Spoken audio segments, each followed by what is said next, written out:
Yeah, just welcome to this long-term plan workshop, and I do apologise for anybody who's online. Seen for circumstances that we couldn't start at 10, so we'll get straight into it. And yeah, here we go. With Marcus and Hayden. Here, no, all good.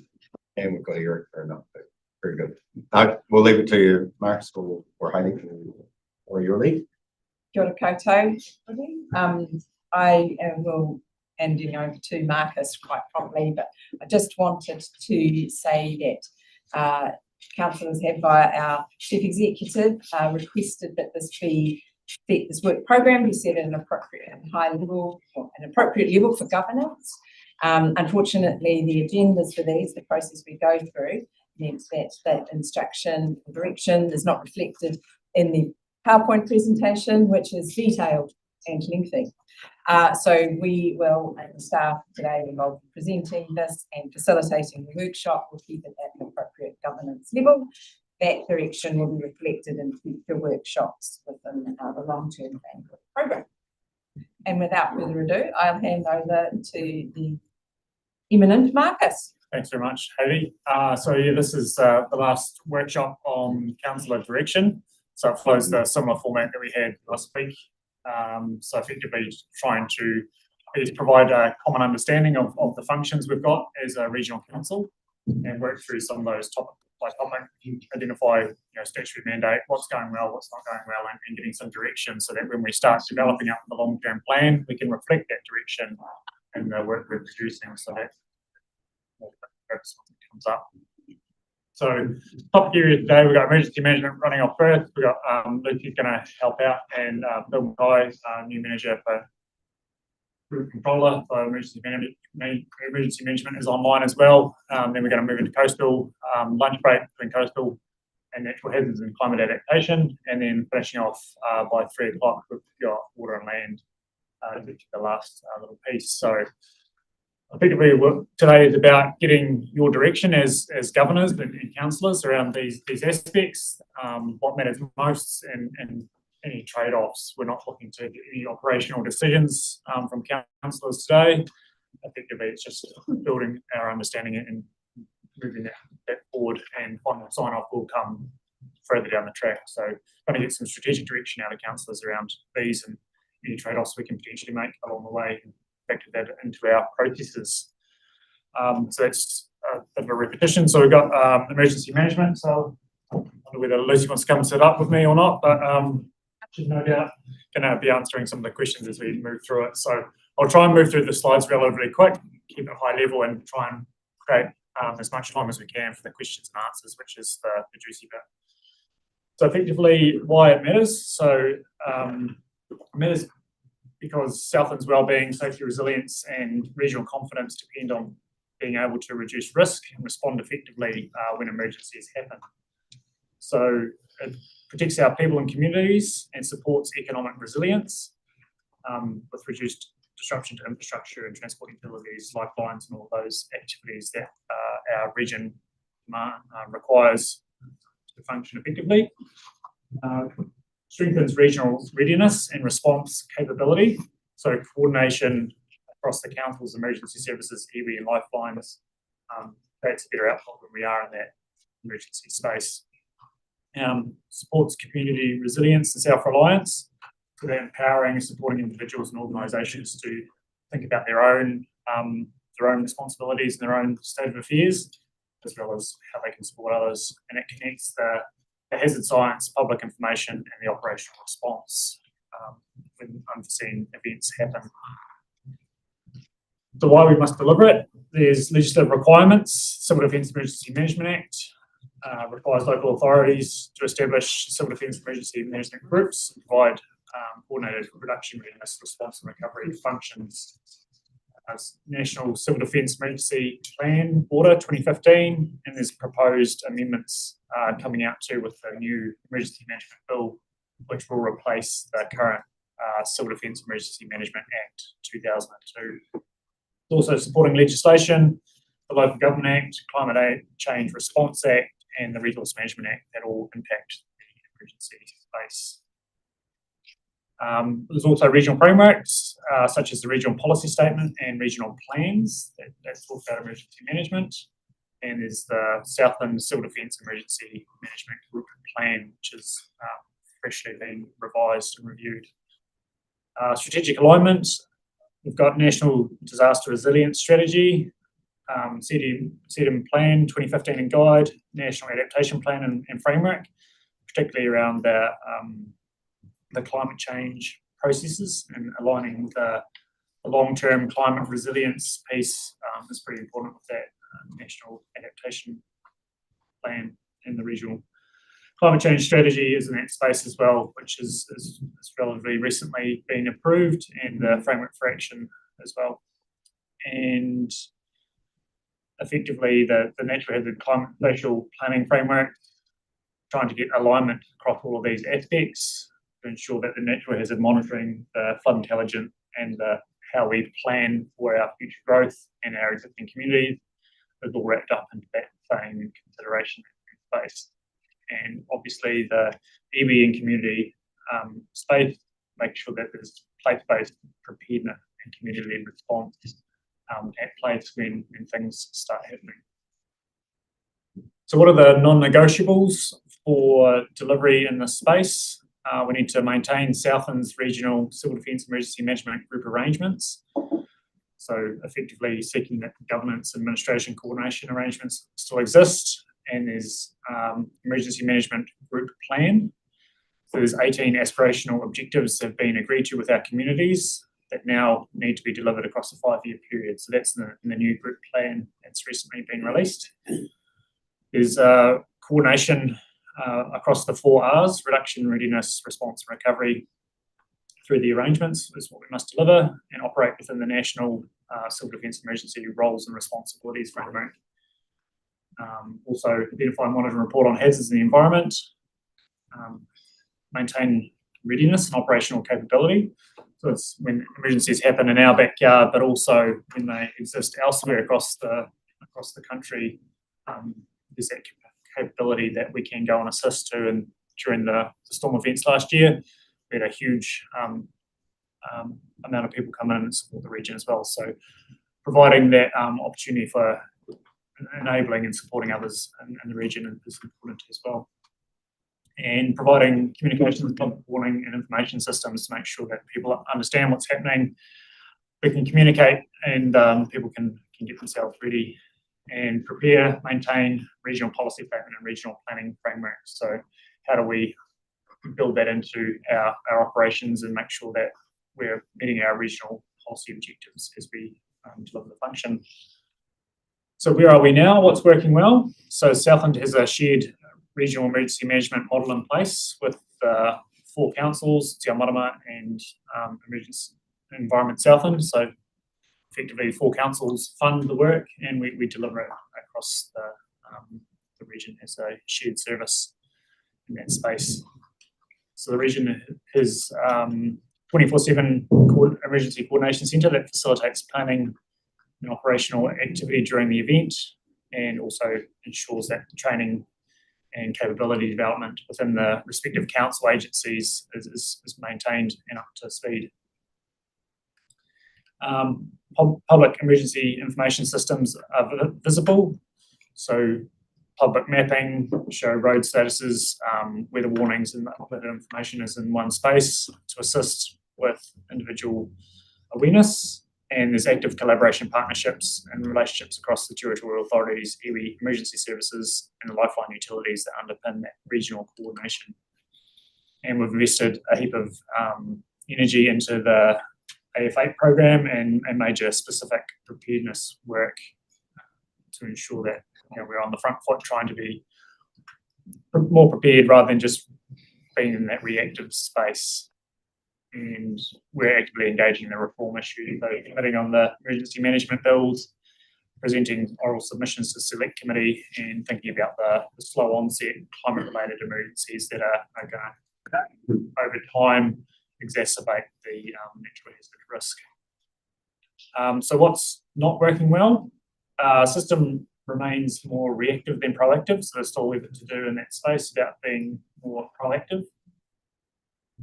Hazard exposure and emergency complexity are increasing, so likely to see more significant events with climate change increasing over time, and there's uneven resilience and vulnerability across our communities, particularly in floodplains and coastal areas. People are exposed to natural hazard impacts. And some natural hazard readiness work is constrained by capacity and cost. So small population base, ageing infrastructure are all constraints that need some work over time. And fragmentation across planning, natural hazards and emergency management. So a bit of disconnection and an opportunity there for future systems to be a bit more integrated around spatial planning and making sure that our emergency response is being more preventative and reactive, and capability demand is broader than the dedicated EMS role alone. So relatively small team and relies on the council staff demobilising and decamping to go over and respond to the emergency situation. And the community preparedness out in the region needs continuing focus. So in the recent climate change community survey last year, only 38% of people thought their local community was prepared for the impacts of climate change. So a bit of a stat there as well. So what's changing? System reform is one of the big things in that legal space, and shift towards stronger assurance and accountability for individuals. Evolving planning frameworks, so the RMA replacements are changing as well, and the National Direction on Hazards and Climate Risk has only just recently come out. This year, there's been a bit of a void in that space historically, where local agencies have been left to progress without national direction. Economically, increasing cost of damage, response, recovery and resilience, affordability constraints are tightening, emerging insurance and asset risk pressures. The national policy is moving towards stronger focus on risk reduction and cost sharing, so trying to be preemptive rather than reactive. In an environmental sense, Southland faces broad emergency risk profile. We've got slow onset climate change emergencies becoming more prominent and important, and the modelling impacts of climate change will increase the frequency and complexity of events over time. In the social sense, we've got community group plan identifies major community level pressures, uneven vulnerability and resilience, and community resilience and self-reliance are increasingly central.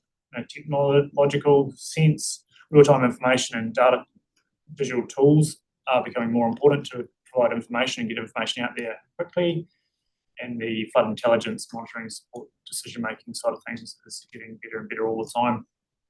In the partnership space, multi-agency delivery remains fundamental. The combined effort of all the agencies in one space is more effective than a more segregated approach, and local government staff capability is a key part of the response model. Shifting partnership, community-led resilience and place-based approaches, and also shift from response to resilience and adaptation, and that regional spatial planning space is important moving forward as well. So this slide gives an indication of the shared service model with the 4 councils and the contribution in a financial sense towards the delivery of emergency management Southland. So you see there, bottom emergency environment Southland has 34.505% contribution when considering against the other territorial authorities in this space.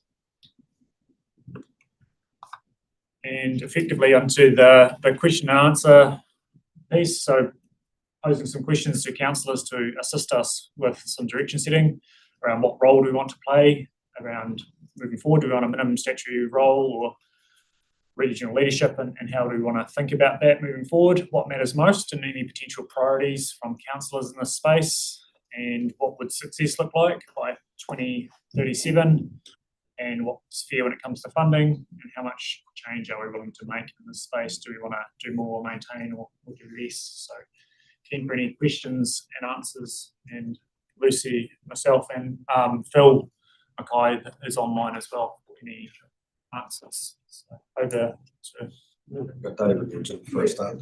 Marcus, you made several references to the regional policy statement, and I was involved with it years ago, and it went on for years, and it cost huge amounts of money. Are we still doing that, really, with all these spatial plans and things? Like, what point is that?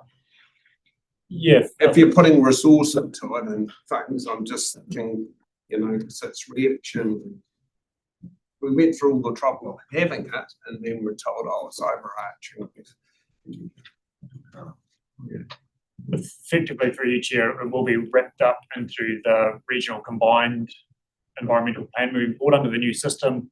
You've got a regional spatial planning approach, and then you've got a regional plan, which combines all of the regional policy statement, regional plans, district plans, all of those 7 regulatory documents that exist in Southland at the moment between the TAs and the regional council. They will all be one regulatory plan moving forward. So it'll be integrated moving forward. There's still a need for that regional direction in the regional policy statement, but it will be incorporated as a new version when the new legislation comes out.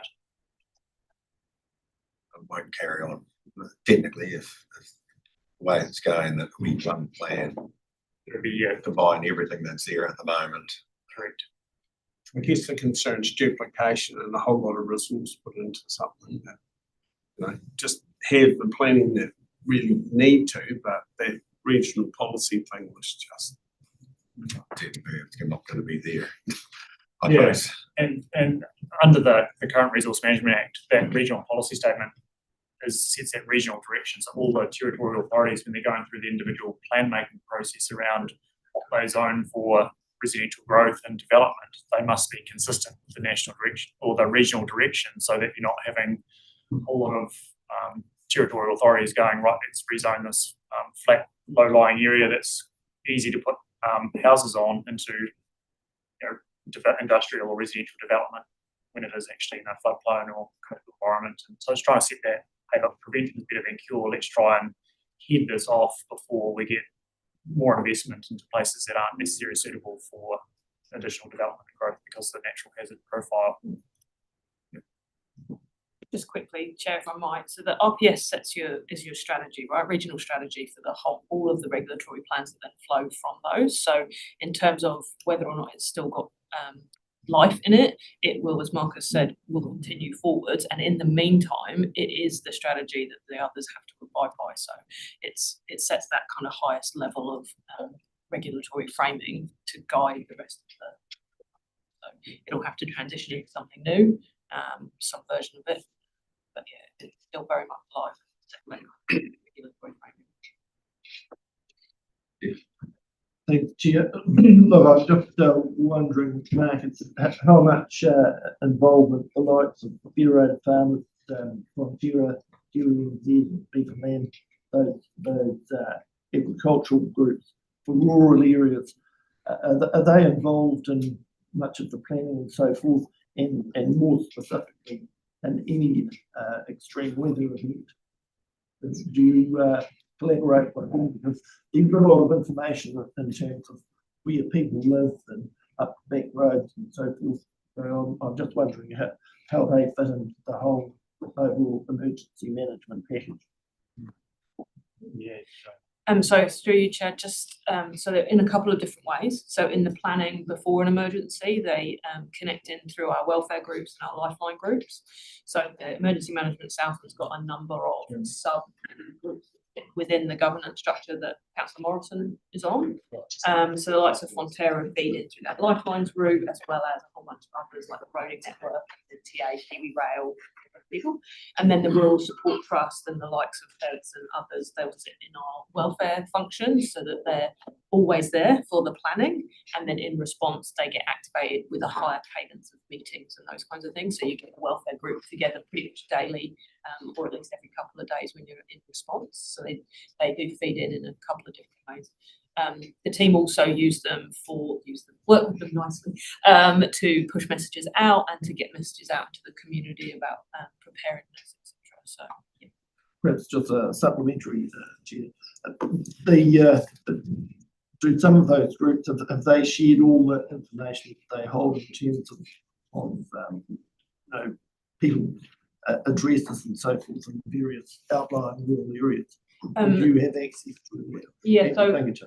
So no, we wouldn't have access from them from their databases and those kinds of things in a preemptive way. They are useful to us in response for pushing messages out through their channels. So like last year was in the storm, obviously we were leaning into the dairy companies really heavily to find out what they were seeing from the milk collection, what they were hearing from their operators, etc. So there is a backwards and forwards in there. In the planning space, though, they would be being made be connected with us in terms of how we do community response plans and how we make sure that we're connecting through those reduction and readiness steps, as well as so that they know when a response comes what we're going to ask of them. The systems are always improving. We found that every time you have an event or anything, you get lots of opportunities for learning. So the PowerNet examples from last year, they have different systems to us. So the Fonterra, so the Open Country. So making sure that in a response, we've got what we need, but then you take your learnings and you're putting it into planning before the next one happens again. So yeah. Next step.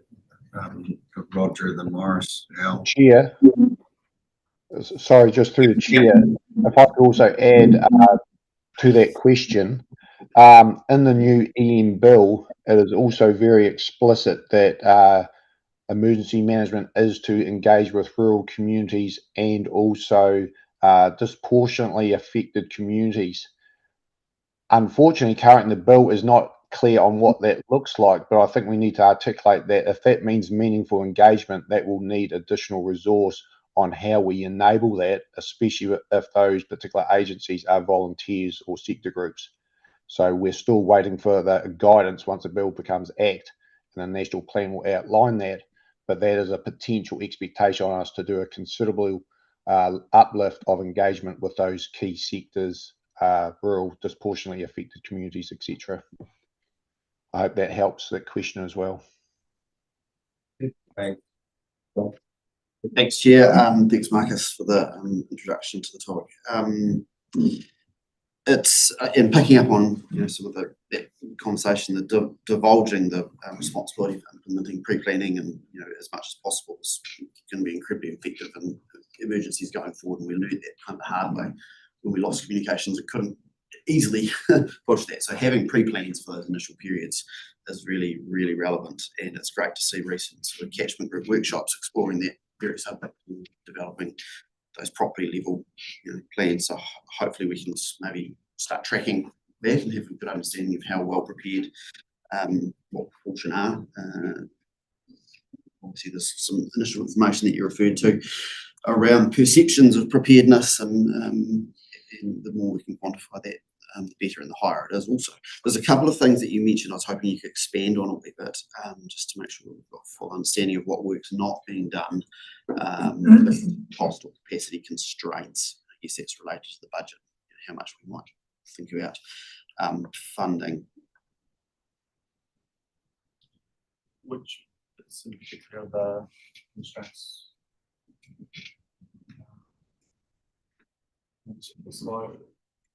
Is it readiness work being constrained? I assume there's preparedness, but yeah, can we expand on that and get a full understanding of what's not being done that we think should be?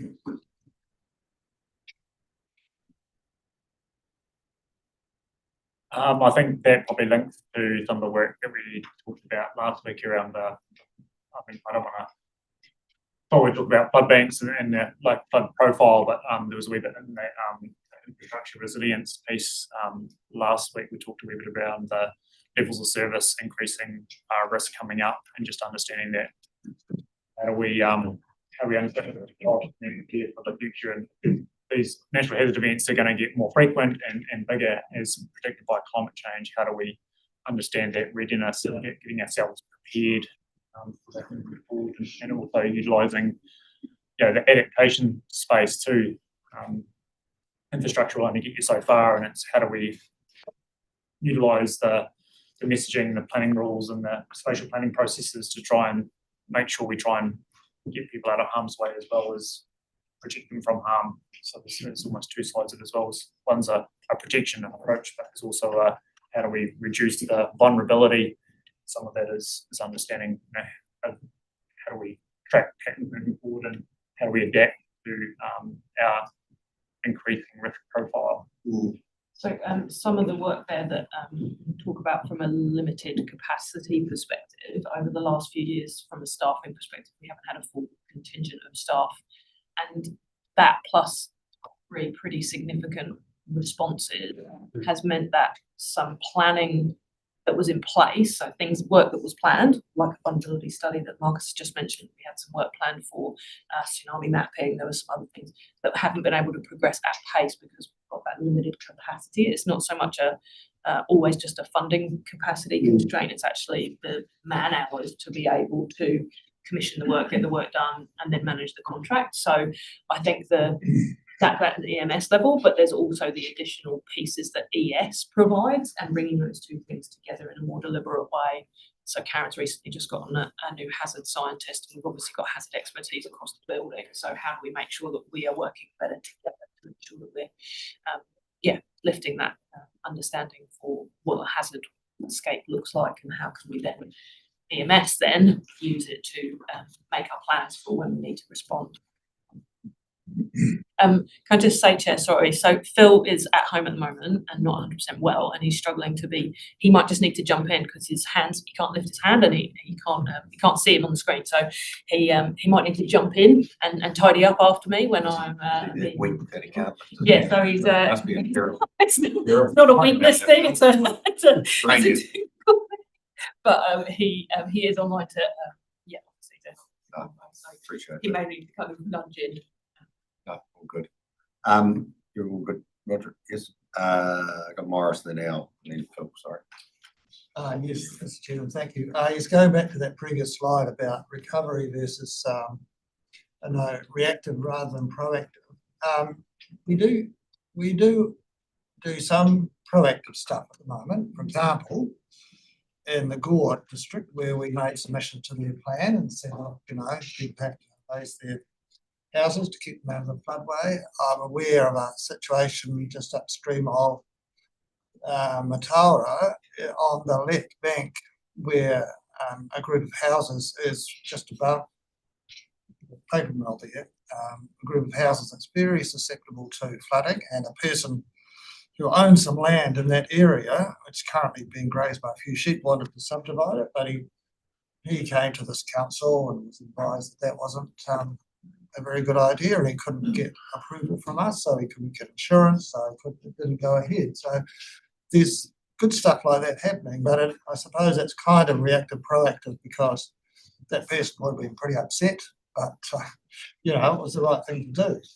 And so I think in the future, and the situation down at Papatota at Blue Cross too, similar kind of thing, and that was as a result of high flows of the river, moving the mouth so that those houses were at risk, and the dump was as well, and that was fixed, but the houses still remain at risk in the future. So I think this is really important to try to be more proactive, and that should be something that we can do into the future. I recognise all of those things, the cost, the ability to do that, the willingness of people who live in those risky places or who want to build houses in those risky places is going to be something that's difficult to achieve or to deal with in the future, but we do need to have resources to be able to do that. So I think, to try and summarise what I'm trying to say, is that yes, we do things that are proactive at the moment, but we need to do more. We need to get people in the communities aware of these risks. So all of that should be part of our ongoing planning in this space, I think, over the next 10 years, if we can do that.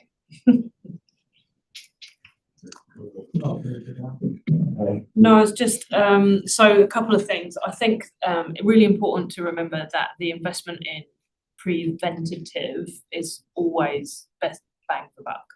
So it's depending on the study, anywhere between kind of, it saves you kind of $4 to $13 in response. So you're always better to invest at the front end and reduce the risks before you get into actually needing to respond to these things. I think I'd just note on that one as well, there's an important point there around recovery, and one of the things that as a emergency management sector we don't do particularly well, which is take the time after a thing to properly recover and then to properly assess what went well and what didn't and implement the changes. So sector-wide, the recovery space is not well invested in, and so you miss opportunities for the next time. So I think all of those examples that you just gave, Councillor Rockaway, around how we can do better planning, RMA type planning, to reduce the risk and to help people to not want to develop in places that are risky. It's quite often talked about like a constraint to development, or like we're, but actually it's about keeping people safe and not enabling them to be in places where then we have to rescue them or have to go in after the fact and do response type work. So I think it's a bit of a mixed bag, but I think I would say that more investment up front, and that goes across the community, not just us as the staff who are working on it, is a sensible and useful investment, because then you will not have to spend quite as much money responding to it. Not sure I fully answered. No, that's absolutely brilliant, quite right, and not only loss of property, but loss of lives as well, so it's really important that we do that. I think that needs to be part of our planning in this area. Alistair. Yeah, I just question from the point of view that EMS is a shared service by 6 other parties, or 6 including us and iwi, and how we then can sort of set the tone or set the direction. Are we controlled, Environment Southland, by legislation or negotiation with the partners? Good question. So I would say that in terms of the control for how EMS is, like its work program and how we build our business plan, that's jointly governed. So Councillor Morrison is the chair of that joint committee. The people who have voting rights on that joint committee are just the councils. So there's other people who attend the joint committee and they have views and input, but they don't have a say. So in terms of voting. That's iwi.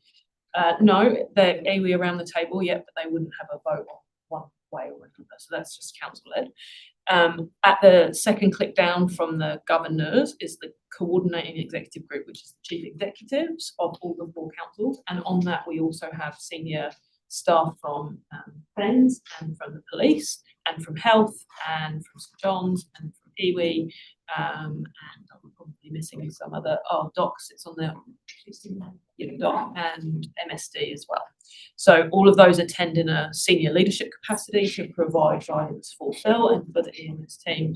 And then one step down from that is the operational committee, that's me and the second tiers from across the councils who turn what CEs tell us into business plans and deliverables. So in terms of how the structure works and who's got the decision-making power, the 4 parties, the councils who fund EMS, and then in terms of the legislative framework, we obviously have to abide by what the CDM bill will say, what the current CDM bill says, and also all those other pieces of legislative delights that Marcus outlined as well. So that answer your question?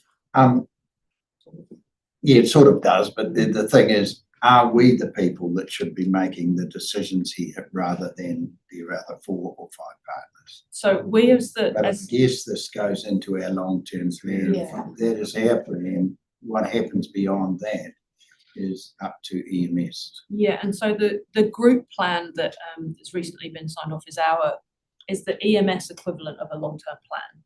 So multi-year process to get to it, consulted with the community, came to yourselves, there was workshops with each of the councils for opportunities for feedback.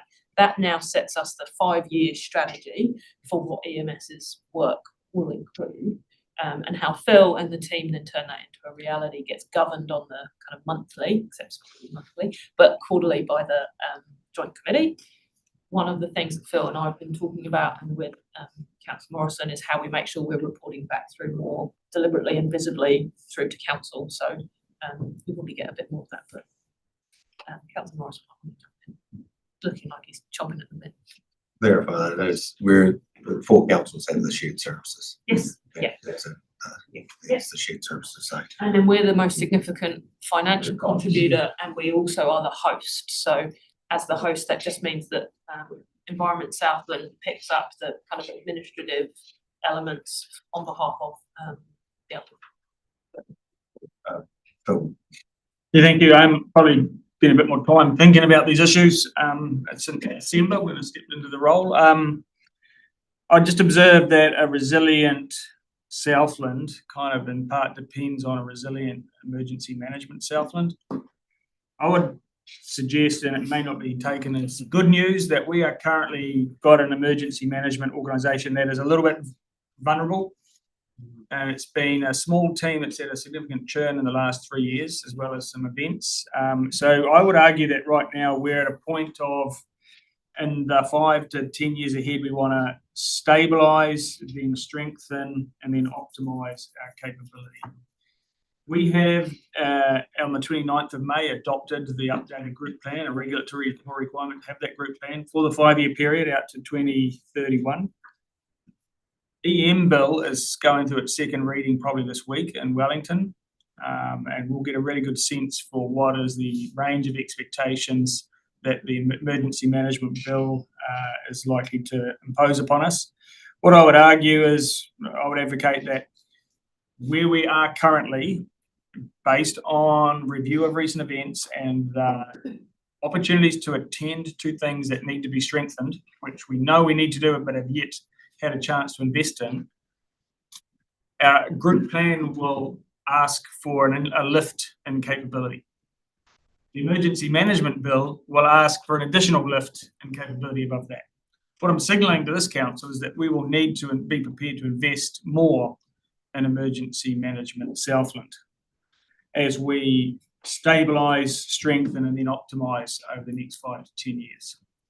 Now, what is that ask? How much are we going to be asking for? Watch this space. We need to now work through that. Phil Mackay, who started 6 weeks ago, it's already broken him. No, he's not. He's just got the name.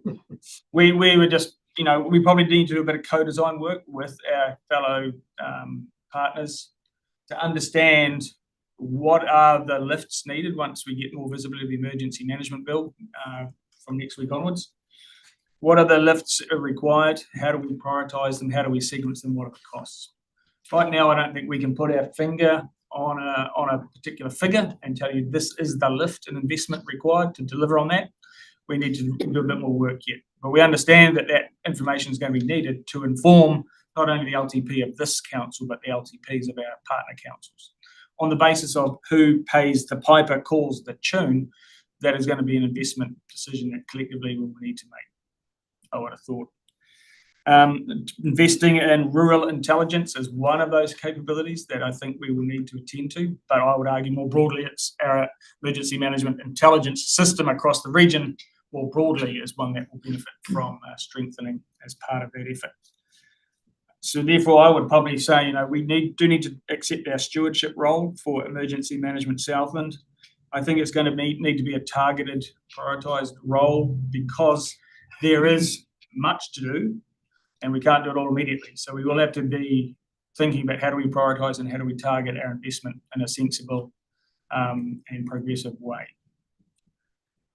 I'm not sure if that provides the guidance you needed other than from an emergency management point of view, collectively we have a bit more work yet to do to inform the LTP investment or financial ask for the future. That would be my summary of it.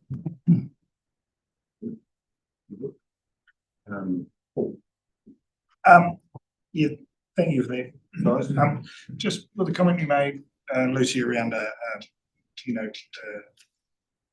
has a manager and other staff. Is that within Environment Southland and not within US? So I suppose all authorities would have those roles as well. So there's possibly a double up or something, and are they all included in the shared services to give information towards EMS? So is that also included in the 38% of the funding? Or is that just sitting outside within our PS costs? just thinking about the duplication. Just quickly, it's no. No to all of those, Chair, Yeah. yeah. Yeah. So the hazard scientist sits in our science division, so it's a new role. His remit is quite broad. He's not just thinking about flood-related hazards, he's thinking about the whole hazard scape. So that's a new role that was created through the LTP and then the real last year. His role connects in very deeply with the climate change work that happens in the strategy team and that working group across the other councils, but none of the other councils have hazard scientists of any kind. So Ruri is our only hazard scientist in the region, and it sits with us and us as Environment Southland, not as EMS. So he supports the EMS work. In addition to Ruri, we have obviously the function that sits in my team in terms of that flood-related expertise and the modelling capacity that we have. And again, the other TAs don't have that in-house, where they have done additional work, like the Gore example for their district plan. They outsourced consultants to undertake some other modelling, and then we had ours that we presented as well. So there's those two things need to support each other, and from a hazard planning perspective, that's a regional council function and service that we provide for the whole community, and so it's not duplicated in the TAs. They come to us for that. Okay, so continuing on from that, so it sort of tells me that we're more prepared to advise EMS than the other authorities in a certain respect, because we're investing more in the knowledge base through science. But whenever the trigger is pulled and the event happens and things like that, is it clear that EMS becomes the direction of travel, and all the authorities trying to guide EMS need to step away and make sure that we have one clear direction from the right people? And would that include our own hazard manager and everything else? Would they then step away to assist? So through your chair, so when EMS, when we activate a response, and Phil will be able to jump in on this one too as the current group controller, when we activate the emergency coordination centre, that's in response to an escalating event. Normally, people I think gets to a point where you need that region-wide coordination. That is when you activate the ECC, and that's when both Marcus and I and Phil and the other controllers, and especially if the mayors decide to declare a thing, they give that power to the controllers to say, you are the ones who get to make those decisions.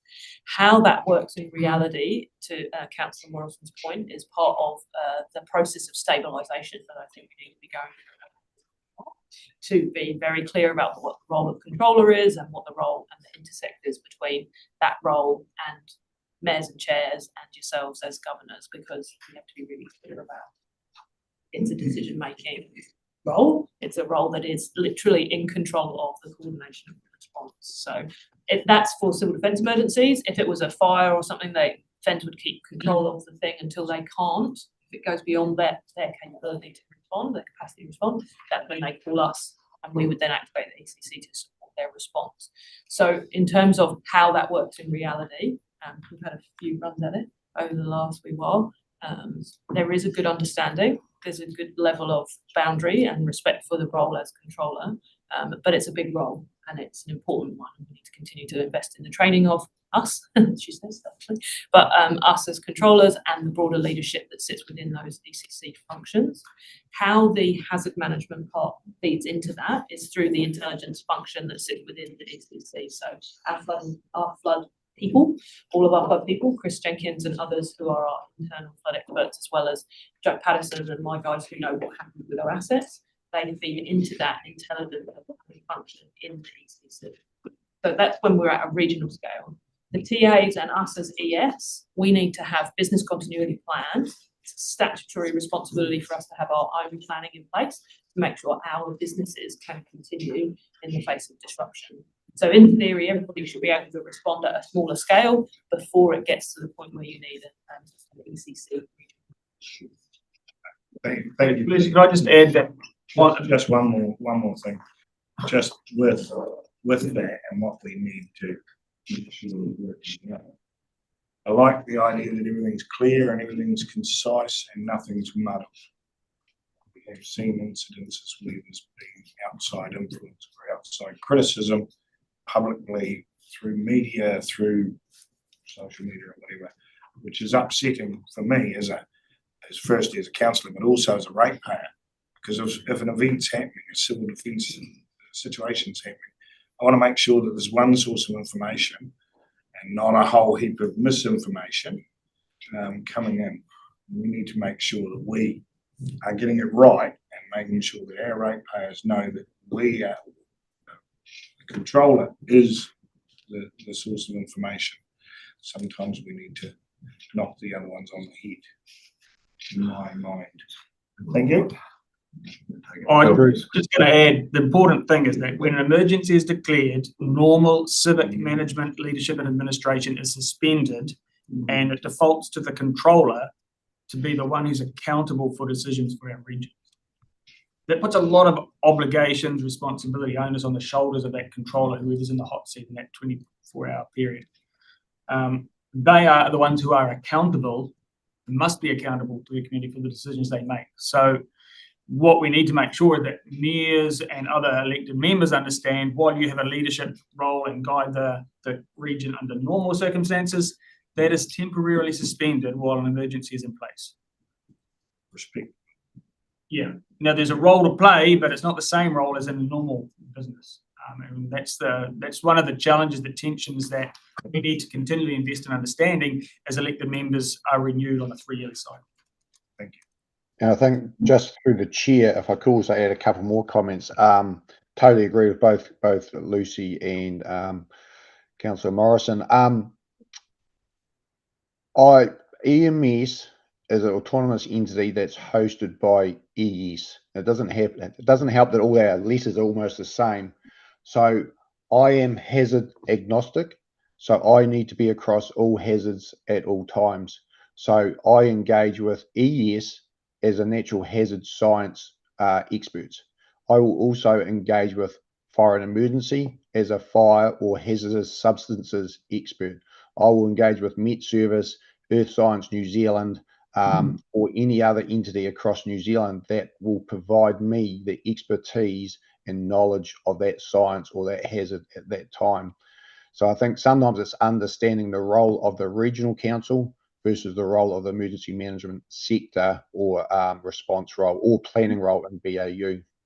The other thing that we haven't really touched on is also the resourcing for response. So I've got at the moment, a relatively small team to do the BAU planning, engagement, education, outreach, networking, etc., etc. When we come to response, I activate the ECC. I may need staff from between 10, 30, 40, 50 staff per shift in that coordination centre. Those staff come from Environment Southland and the other 3 councils. So what that then means is those staff members can't do the BAU roles. That also means that those staff must be made available, would like to be made available to attend training and professional development to do a job on top of the other job that they do day to day, collecting rates, doing dog registrations, whatever that may be. So that is also a level of complexity I have to navigate across the 4 councils to get that staffing to achieve that. So for the recent wind event, for example, Southland staffed that coordination centre really well, but eventually it was starting to get tapped out. So resource had to come in from the rest of New Zealand to bolster that coordination centre. What does that look like for an AF8 or catastrophic event? All CDM groups are currently grappling with that issue. So I just wanted to raise another complexity of what we are trying to unpick, both within the EMS team, but also at that KEG and joint committee level. Thank you. Right. Lyndall. Thank you. And then David. 4, maybe 5 things. I'm going to write them. Some of them are brief, some of them are not. I guess this reinforces what Phil was saying about the strengthening what we've got. I was keen for us to acknowledge that we want more to be done, but we need to make sure that we don't overreach or overstretch. And so I guess that's the strengthening part in prioritising what funding and what outcomes will be important. Second thing is the new governance arrangements for the region. I haven't quite got my head around what that transition may or may not look like, and what the end product for EMS is going to be. Might be more efficient. I don't know. So just keeping that in mind when we're proposing our LTP approach, is kind of future-proofing it in whatever way we can. Most importantly, I think,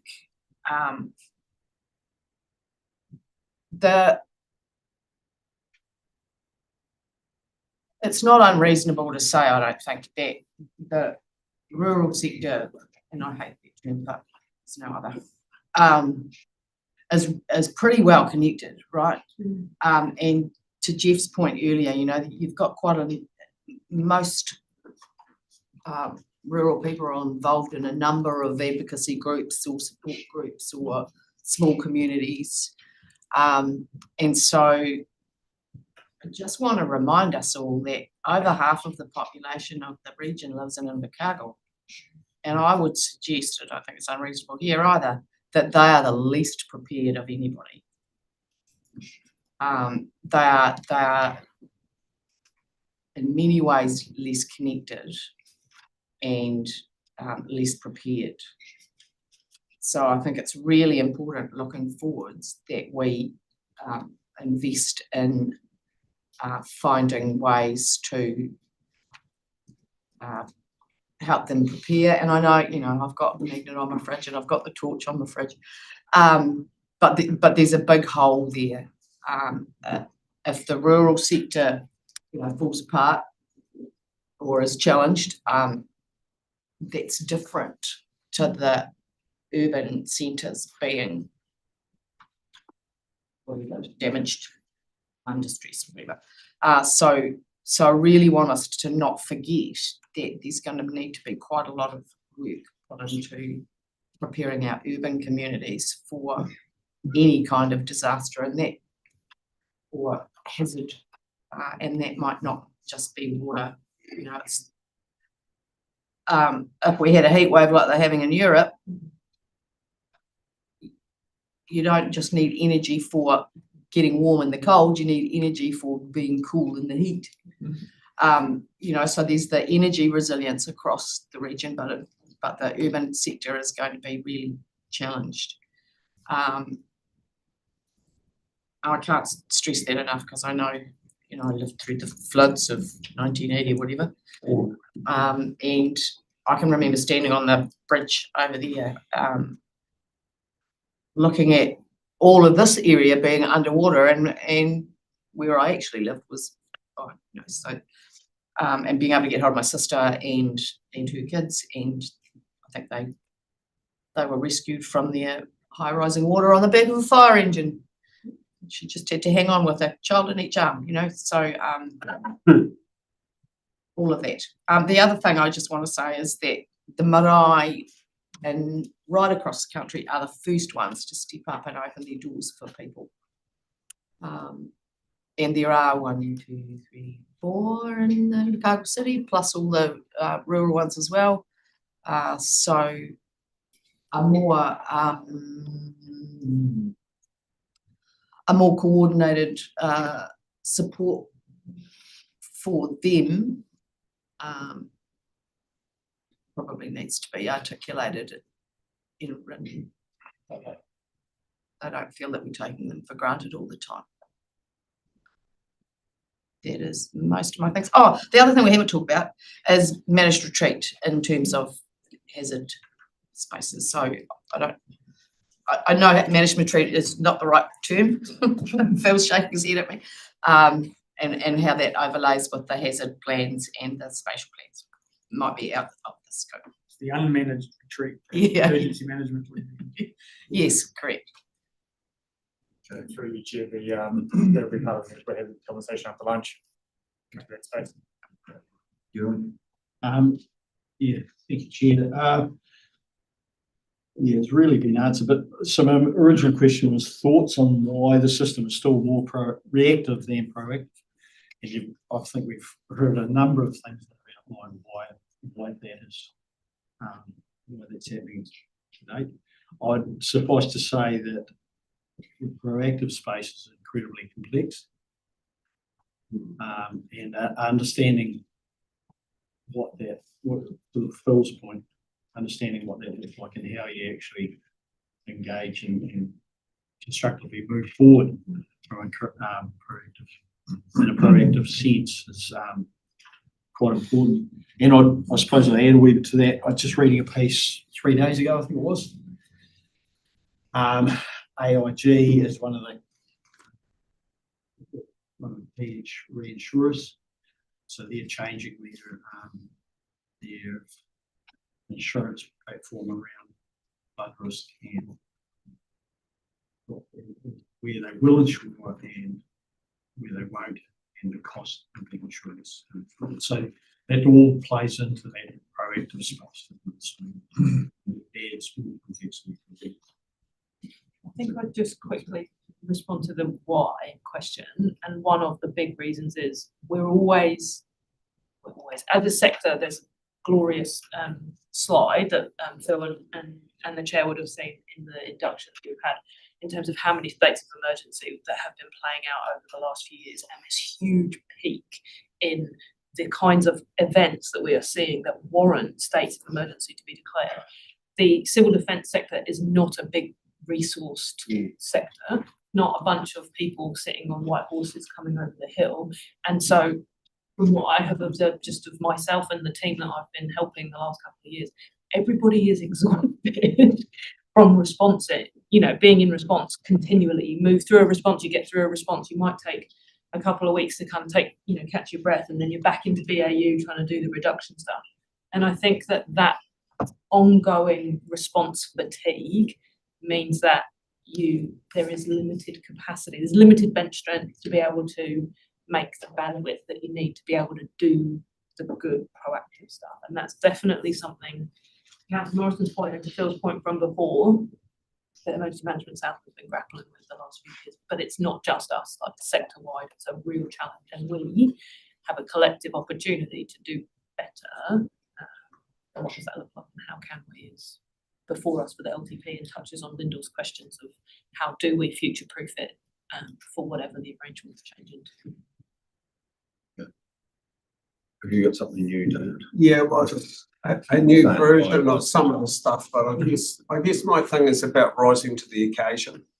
So it's about not losing the comms as happened in 23 when the Mataura, everybody focused on what was happening with Mataura around flooding, and the real problem was Aparima, and that message got captured by the national media that were working on 2020.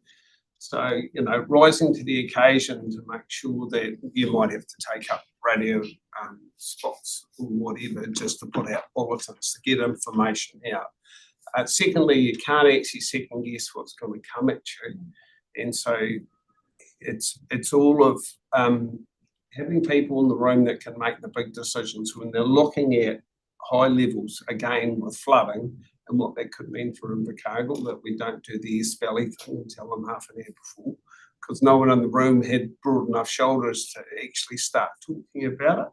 It's a difficult conversation, but if you don't start talking about it when you actually hit the button that they've got to move, then they're not thinking about it at all. So some of that stuff really, to make sure that you think about how those bits are going to work, because if we got nothing else out of the national earthquake that would go through the Alpine fault, is that we would be left without resource for much longer than we've ever been. So what does that actually look like? And what you have to do some unusual things. And I go back to one of their leases, when he gets flooding, he rang up the district council and said, his stock would be going on the road and he will be putting drums up and closing the road. And they said, you can't do that. And he said, I wasn't asking for permission, it's happening. So, you've got to realise that unusual things happen. And again, the other thing is about sightseers that are real problems. But it's a rising to the occasion thing and being fleet-footed enough that whatever happens, you've got the resource there, you've got the people coming to man it to whatever. Okay, Jeff, just quickly and I'll finish off. Thanks, Chair. Just further to Councillor Ludlow's discussion there just a few minutes ago. Look, I fully concur with what she says about urban people. They certainly, I don't believe, are nearly as well prepared as rural people, even in a major flood event, but more specifically, if the AFH did happen to go, I think most rural people could certainly live for a week on food that they do keep on hand and have probably got access to fresh water most of the time. Whereas city people, I believe a lot of them virtually shop day to day, virtually for food in some instances. So perhaps there's a bit of work that does need to go into a bit of communication and a bit of forward thinking about how people in the urban areas can respond or look after themselves a little better in any major emergency event like we'll possibly have in the future. Yeah, thanks, Jeff. Just quickly, I'll just finish off just a few bullet points. Obviously, they're just building the capacity. What I want to know from the BMS is give us your wish list. But some of this is non-negotiable. When the proverbial hits the fan, everybody goes, "Oh, where is everyone? What are we doing?" And they're not too worried about it when everything's safe. They're worried about costs and everything. But there's no amount of if you've got the money, you've got the capacity. In those days, you've got to be prepared and you don't want to be short of anything. So it's a wee bit of that. I don't want to personally, I don't want to see a budget going, "Oh, what do you think?" Allow us to have it. To actually say, this is actually what it will cost to actually have a resilient community in a disaster. And it may take a few years to get there, but it's actually to have that goal. We've got to we've had extreme, in the last few years, there's extreme weather events, especially the wind last year, just that caught everybody. We didn't ever think we were going to have a hurricane come through. We won't second guess that now. It's really challenged us. So, just quickly on private land, and Morris brought up the situation with Matara. I agree to the good outcome, but what about the poor? I'm just saying, how do we treat those people that have expectations when their own land and the value of that land disappears? I'm not disagreeing with you, Morris, but I'm just saying we haven't got how when we say no, we just say no and then walk away. These people have to live with this, and we're telling people you can't build there, you can't build there. Your parents have always had that land for 20 or 30 years, generational stuff, thinking, oh, we might be able to increase the value by putting a few houses on it. So I know we have to do that. Like a lot of things, maybe around councils, they say, here's a rule. They don't think about necessarily the consequences of the community and really challenge that sometimes. Not saying we can't do what we do, but yeah, on that. Yeah, just on. Okay, I was just going to. Okay, go quickly, go. No, But down mine and just in regards to obviously David, Gore did get evacuated in the 2020 floods. And people, it was a pretty good response. They realised things aren't looking too good, apart from a couple that they could go under if they don't want to move. But that's personalities. But the reality is that they did prepare Gore for evacuation. There was an active evacuation, so they've seen it working. Technology within the region, obviously the farming technology is amazing. The connectivity through the Halter tower, Wi-Fi still there, using satellite. There is, I think, and through the storm last year, the it showed up that there was ability to reach out to the community, the railway systems in play that knew, especially the dairy industry, they knew when the power was out just about straight away. And things weren't working around the tanks and things like that. So I think in the future it's going to be a really, we've got a really good industry that we can really connect in, that reach out to what the problems are and where they are. Just funding, again about the funding, the reality is there's probably going to be a different structure and maybe one structure we're working under. I would say that's a positive, because then you're only dealing with one team group from a structural, from a governance level. There's things around the funding, but also I think governance and EMS need to understand, the reality is that we have a team. Once you push a button, we walk, it's almost we walk away. EMS has the experience, the technology, the ability to run the system. We should be very much hands off and allowing the experts to do their job. Certainly, maybe the governance should be used where they need to be in a public arena or that. Not about us coming and saying, what are you doing? We should have absolute competence, and that's a wee bit of what's it take to get the proper team, that we have the confidence. This button pushes, that gets pushed, and we walk away. You guys take over until the issue has been sorted. So, but I think under one, going back to the structural side of things in local government, at the moment, obviously one structure would actually really benefit that, I think.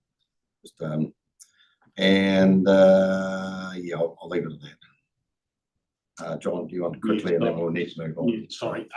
Just a question, obviously links to the structure you're talking about, but also talks to, we're asking who's ready, who's not.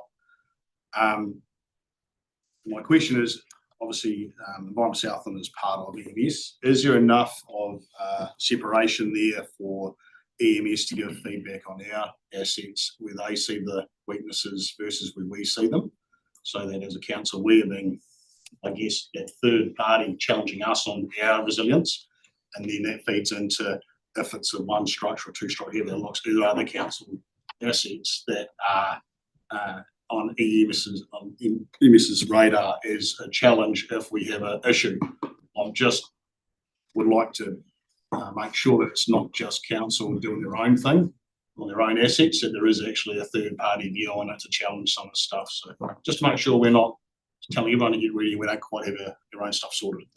Yeah, through the chair, I think that would be the value in this activity management plan process. It will be for the resourcing and the capability of emergency management, but it will also put some expectations back on the four agencies that resource the emergency management Southland when the button is pushed, so that there is sufficient capability that can be drawn on to run the function. So there's an expectation there that, the activity management plan will say you need a certain percentage or a proportion of staff that can be deployed when the button goes, and there needs to be capacity within the existing organisations that when those people are drawn in, that existing functions that are critical and part of business continuity can continue to function, so that they're not coming down Environment Southland to run an emergency. There's still stuff that needs to happen, and having that capacity within the agencies there.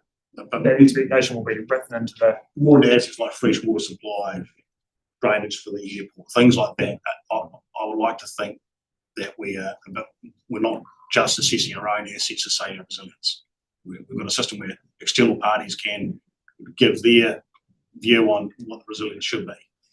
I think I'll just add from an operational perspective, one of the ways that we connect through the EMS model for that specific kind of third party view on our assets is through the lifelines work that we do. So that group has got a huge array of partners and stakeholders on it in terms of the other councils, but also the TAs, the operators, so like the airports sit on it, Kiwi Rail are on it, NZTA are on it, and part of that conversation is around broader resilience and where they're seeing pinch points or parts that they're concerned about. That also needs to inform our vulnerability study, which is due to be done this calendar year. So that's been a thing that's been on the books for a while that we've wanted to do and haven't gotten to yet. So Phil and the team will be gripping that up. But that will take a really broad look at where we've got vulnerability to system, structure, resourcing, and to our people. So I think we have got good tension in that system to kind of make sure we're getting intel from other places. I think I'd be really interested in Phil's view in answer to your first part of the question, though, in terms of is there enough separation and how do we make sure that EMS, and certainly Phil and I only known each other in a few weeks now, but like that, him asking things of me in the same way he's going to be asking things of Southland District or ICC or Gore has got to be a key part of the shared services model. But Phil, I'm just conscious you might want to jump in and I can't see you. So did you want to add in anything on that one?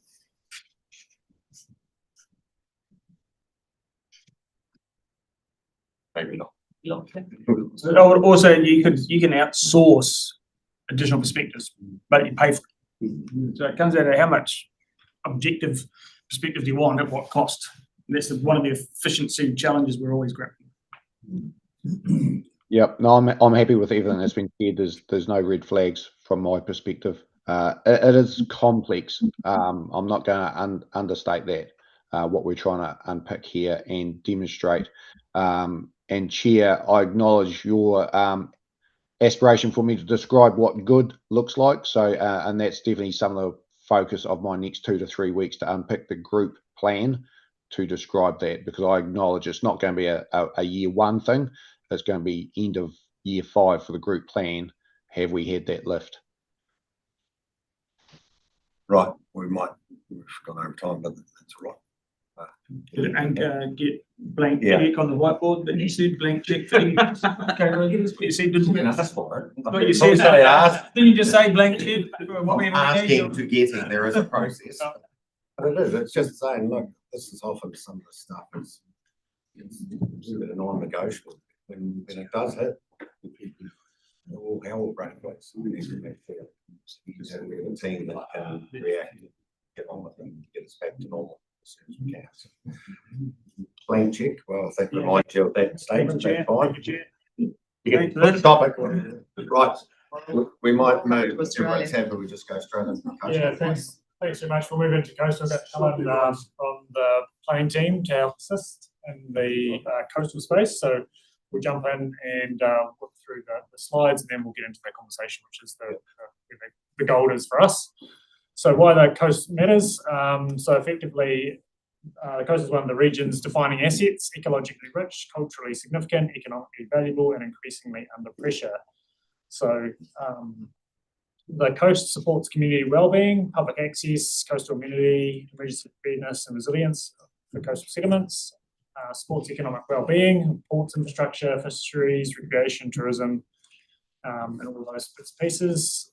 Supports environmental wellbeing, so effectively thinking about the estuaries, the tidal wetlands, intertidal zones, dunes, rocky shores, coastal water, seabed foreshore, marine habitats, indigenous biodiversity, natural character and coastal processes, all those sort of things, and provides important ecosystem services and resilience benefits. So natural coastal protection, habitat, carbon storage, adaptation benefits, and natural coastal buffers, such as dunes and wetlands. So why we must deliver it, there's a New Zealand Coastal Policy Statement, which has recently been updated. The Resource Management Act is that founding legislative requirement, and that requires council to manage land use development and protection in the coastal marine area, and that includes the effects on the ecosystems, the natural character, and also natural hazards. And there's supporting legislation around the Local Government Act, and we talked a little bit about biosecurity and the Field and Coastal Marine Management Pathway Plan, that big acronym last week. It's probably not the correct acronym, but effectively we talked about biosecurity piece a little bit last week. We've also got maritime, and we talked about that a little bit. We've got Fisheries Act, Climate Response Act, and then the Taiku Tai Moana Act as well. So effectively looking at that customary marine titles, those aspects. We've also got the Southland Regional Policy Statement 2017, so that looks at that integrated management across the coastal interfaces with biodiversity, natural character adaptation, resilient sea level rise and coastal hazards, and there's a regional coastal plan too, which is due for a review given the age of that plan.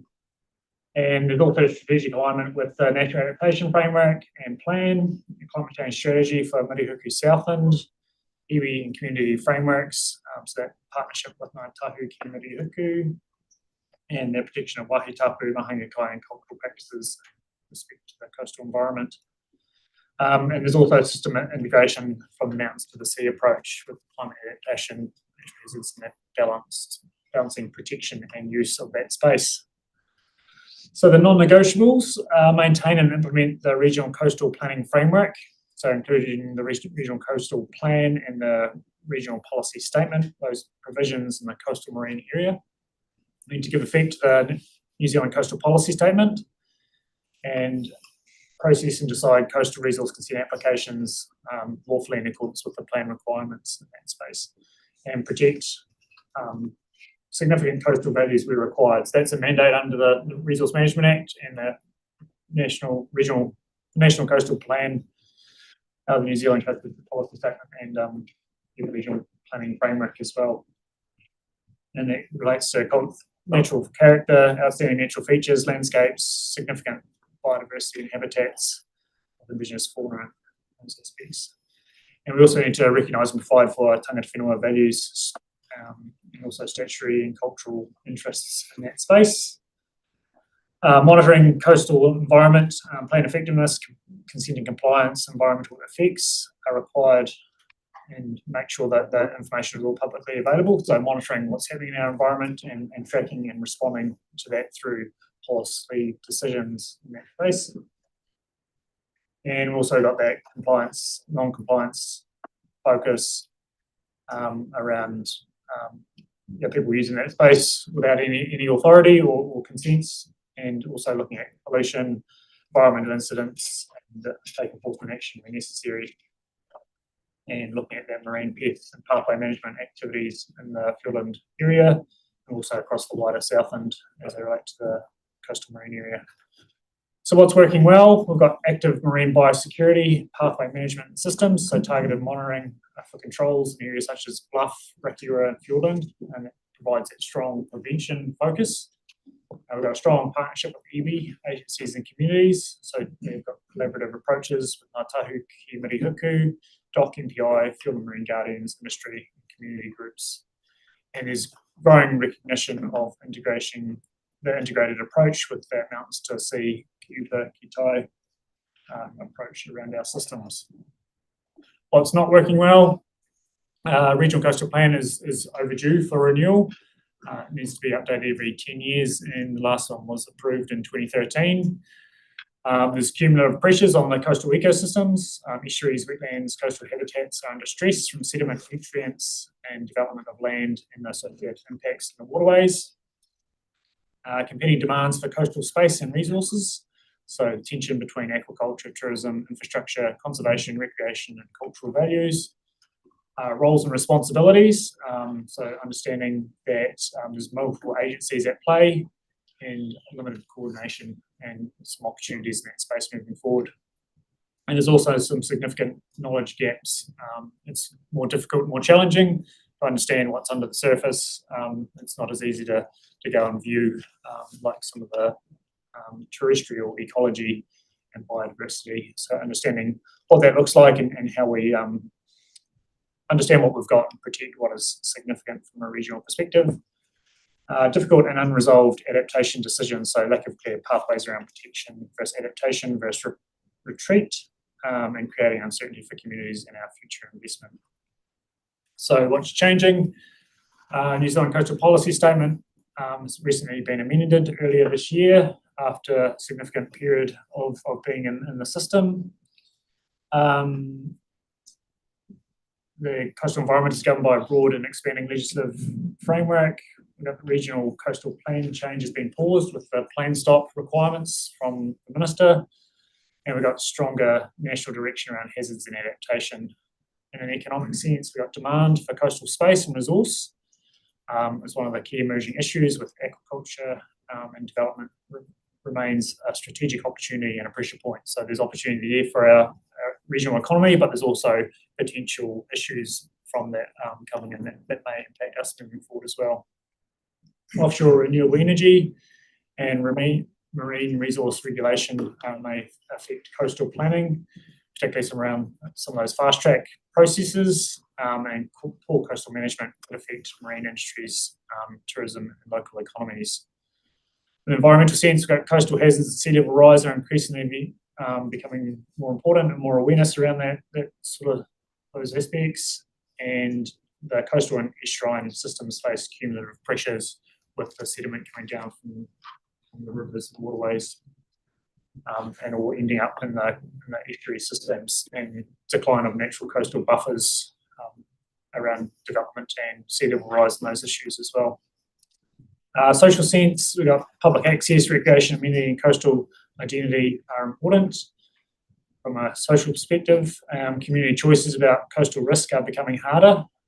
Stronger emphasis is needed to protect, with regard to protection of waihi tapu and enabling customary rights, and community desires to establish coastal defence mechanisms are certainly occurring elsewhere around the country, with building to keep the coast at bay as opposed to adapting to those changes.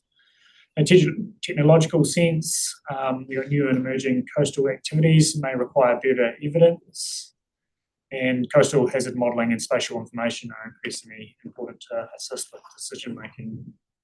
So in a partnership organisation perspective, there's more complex stakeholder environment with managing competing interests, and coastal outcomes require cross-agency coordination and integrated management around key tie is more important as well. So pretty quick whiz through from a coastal perspective, but keen to hear from councillors as to what role we want to play moving forward in the coastal environment, what matters most, what success could look like in 2037 and funding, and also whether we want to dial down, do more, do less, or sort of maintain a similar approach moving forward. So for John, thoughts? Yeah, thanks for that. Look, me personally, I see spatial planning is key, because we're going to have all this activity. We brought it up on the water, in the water, and we want to be more clear about where we will and where we won't allow certain activities. So for me, as the people that are granting consents, we need absolute clarity on that. Yeah, to me, it's sure getting the coastal plan done would be good. Roles and responsibility is very important, and currently at the moment I know we have a lot of individual parties or groups having says on same thing, and locally in the Te Anau region, there's a community feeling that the lake shouldn't be under the control of who's controlling it now. It should be under council.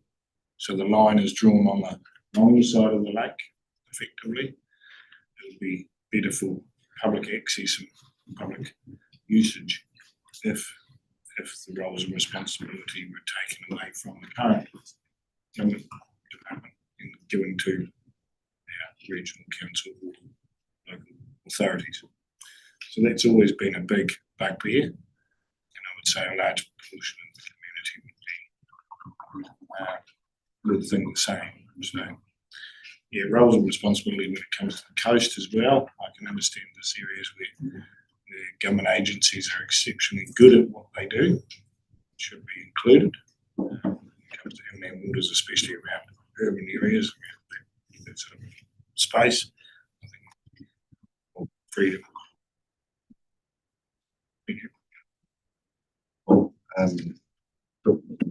I would probably supporting John's comment around how important planning is. I would really encourage us to consider to what degree can we increase our investment in intelligence for the marine coastal environment.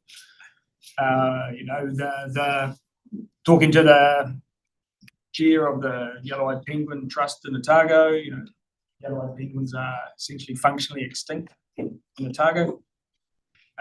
So there is increasing pressure. So at least we'll know what we lost 10 years from now. know what's been given away as pressures come on increasingly. This fisheries, pressure from climate change, new industry that impacts the environment, but intelligence is going to be really important to understanding and informing decision making. And I think we can do that in partnership with others, Target University, others who are doing research in the areas.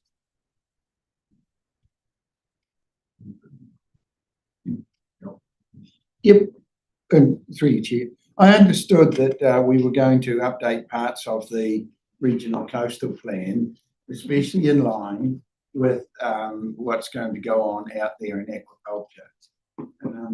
We need to update that whole thing, backing up Paul, to make sure it's there, because if we look at the fast track legislation, things can move very quickly out there. And we, at the moment, don't look as though we're prepared. Yeah. Thank you. That's probably a fair call.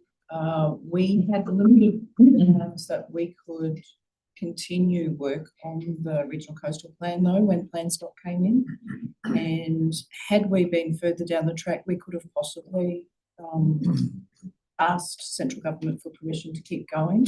Unfortunately, where we were at with our work, we weren't as far as advanced as they would let us continue with that going forward.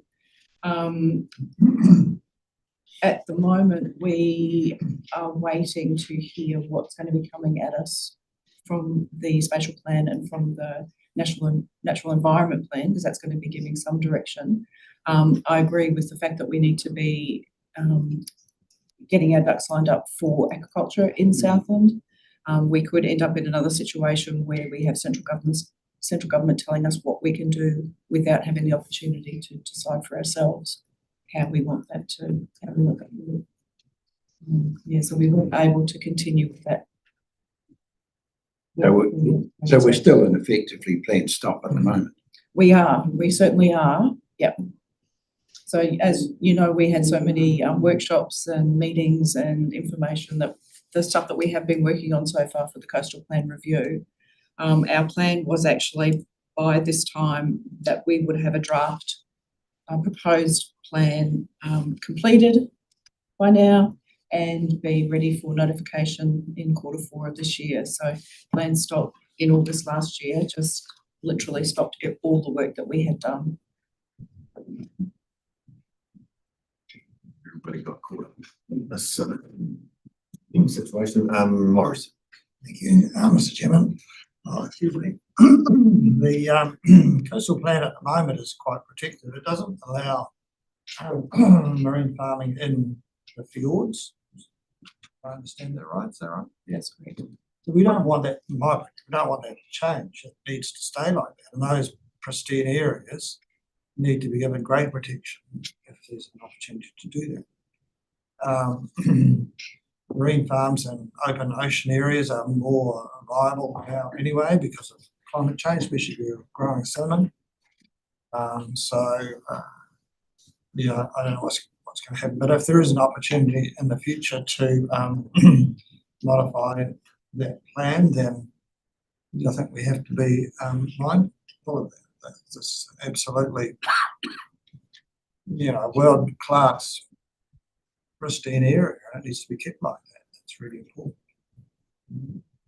One of the chapters that we had, were covering off in the proposed coastal plan was aquaculture, as well as blue energy, like offshore energy production, making allowances for that to see, or to talk about how we wanted that to be worked going forward. So, yeah, there is a lot of work that has been done. Yeah.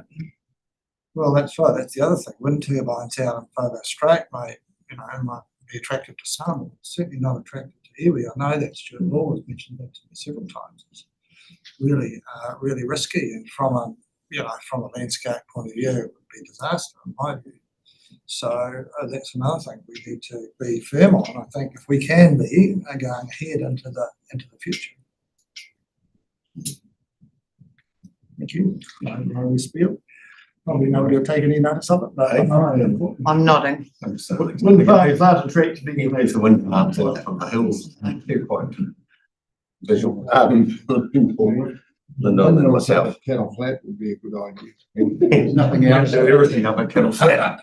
Hold the water. Ready for development. It's not in the coastal area. It might be soon. Yeah, just a couple of things, reinforce the monitoring investment. Just want to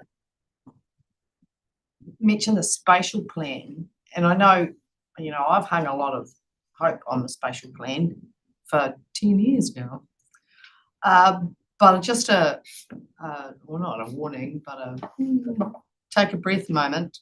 Our first iteration of the spatial plan is going to be pretty hasty and hit and miss is kind of the wrong term, but it's going to be pretty, kind of high level and a first crack. So I think it's important that we don't solely rely on the spatial plan being the panacea for all our ailments. We're going to have to be really careful about building into the next 5 or so years the right information and the right monitoring and the most useful planning, so that the next iteration of the spatial plan is better informed and can maybe tie some stuff up on the way. So I just wanted to make that point, because the spatial plan's not just going to magic itself out of nowhere, and it's not going to be right the first time. The other thing two things actually, there are some pinch points with the TAs around some coastal plan work that we had already done, aka Already Beach, for a number of reasons, access, Tohirua, a number of things. So we need to maybe put some energy into those conversations and find some common ground. And the other thing is that there are lots of international examples of, particularly when you're planning for energy and farming in the coastal area. So, and there's technologies advancing all the time. So if there's a requirement for us to fund more investigations into technologies or whatever, then that's the kind of thing that we would need to know for LTP spend. I was just going to give a heads up. I had the privilege of opening the National Green Science Conference today, which everybody's more than welcome. I think we did say that people wanted to go over the next few days. To be honest, it was a bit daunting speaking to 140 scientists, a simple farmer from Gore. I said, I've come a long way, but it was actually just did have yarn, even just Karen this morning about things, and when we're sitting here at the coast with all the estuaries and everything, what we're dealing with, and the connectivity. It's not necessarily the coast is trying to sort it out; it's actually what's happening in land to deal with. So that's just really important to make sure that you can't fix the coastal problems from the coast, so to speak. And these issues. Just always got to remember that, we're the whole region's into this. We're trying to deal with out the coast as such. That's where it all ends up. We do. There's an effect down there. So don't know what do you do with that, but it's just to understand that from a regional point of view. I'll be quite happy to see a few windmills out further out, as far out to sea as you can. It's probably some of the hills around the area, but there's a different point of view of that. But they are going to be a feature on our landscape wherever they are, different parts of our community. What does success look like? And I was just trying to work that one out. But there's like a lot of these things that at least we're moving forward and we're getting gains or fixing the issues that we've got, and also trying to also the ability to, there are natural resources, utilising those in a responsible way, benefit of the community too, within those, especially in the coast with agriculture and things like that, which could be huge benefits to the community here into the future. So we've got to pay the bills somehow, and it's got to have that balance. So, but Ewan or Phil, I'm just gonna say, you use the term gains. I'm not confident that we have the knowledge to say that we are getting gains or gains possible. I would argue maybe it's holding the line with the coastal environment, because I suspect things are going backwards, not forwards at the moment. And I'm not sure we have the intelligence or the data to understand exactly what is the state of the environment from our coastal area. I did, we were getting gains, did I? No, but it's I say trying to make the game. Yeah. Yes, So, yeah, but I would just be quite open to the fact that maybe that is more aspirational than is achievable in the timeframe we're concerned. I suppose what does success look like? From my perspective, it would be that we've got the intel, the input to allow the development be in the right place. Yeah, because the point where we're looking at present with fast track process, unless we've actually got some influence, we can't. And we've got strong intel. Process. And we need to make it very clear the current government is a lot less local input into things they do not want, especially the big business. And I think that's quite an issue. Because the locals generally know what's going on, sort of from central government, some of these issues. So let's just make that point very clear. I think we probably all agree to a bit of that around this table. But anyway, is there any other questions? Morris? Not really a question, but it's a thing about public perception of the coast. When you go and stand point and you look out, see the waves, and it all looks lovely, but you don't see under the waves at all. Somebody mentioned this before. And maybe we have a role to make people more aware of what the in the fjords. And Catherine gave us a talk at my youth day a little while ago, and she had video of the underwater in fjord, and it's absolutely amazing. It's so beautiful. It's fantastic. And having people more aware of that would elevate people's understanding of what things are at risk. Really. So I don't know if we can do that. I might have mentioned this once before, but it's a public relations thing, getting the people in the community, everybody a better understanding of what it's really like is really important. That would have been really good when the observatory was there, but So unfortunately the observatory in Milford Sound is gone because of a weather event. So it was a great thing to highlight the underwater activities. Just reminded me, Morris, that sorry, this will be a really unpopular statement, I suspect.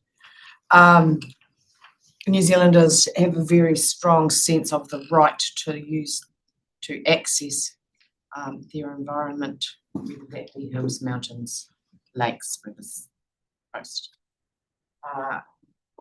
And I think it's important that we remind them at some point, in whatever way we can, that with those rights that they so frequently tell us about, there are responsibilities. Rights don't come. It's a two-sided coin, that thing, and so I'm not sure how we can build that into what LTP discussions have talked about, but I guess it partly falls in the education space. And to Morris's point about knowing stuff and how valuable it is and how interesting it is, but if you demand, and some people do demand the right to have access to places, then you have some responsibilities to go with those. No more questions. We all. The only thing I would add into through your chair is, I guess, in the marine space and the coastal space, we've had marine heat waves year on year, and there's a lot of change happening in our coastal space, and we'll be digging into that a little bit deeper after lunch with the natural hazards and climate change topics being the ones after lunch. But the impact of that and warming waters and through Whaiwai Strait and Fiordland, and the issues that brings, and the migration of species down from up the coast, and people catching marlin and tuna and all of those sort of species that are normally not present in Fiordland and Southland is certainly something that we're going to see more of in the future as climate change continues progressing forward, and some of those impacts and understanding what we've currently got and the vulnerability of that.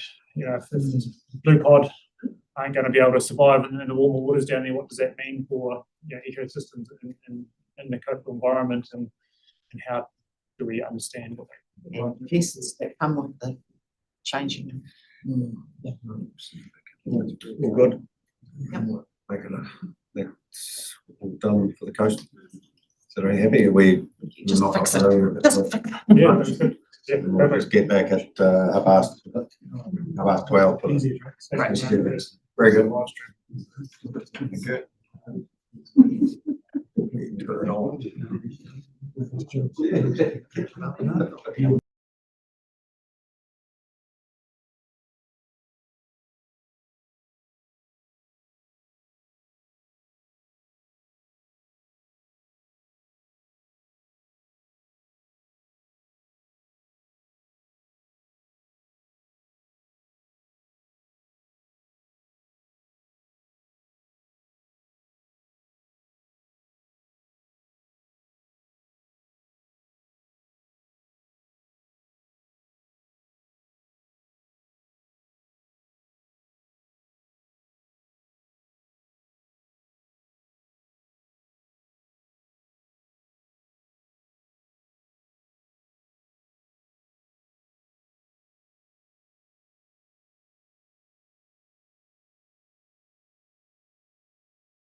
working then. Jeremy will be back shortly, but he said to push on in his absence. So we'll dive into the next one.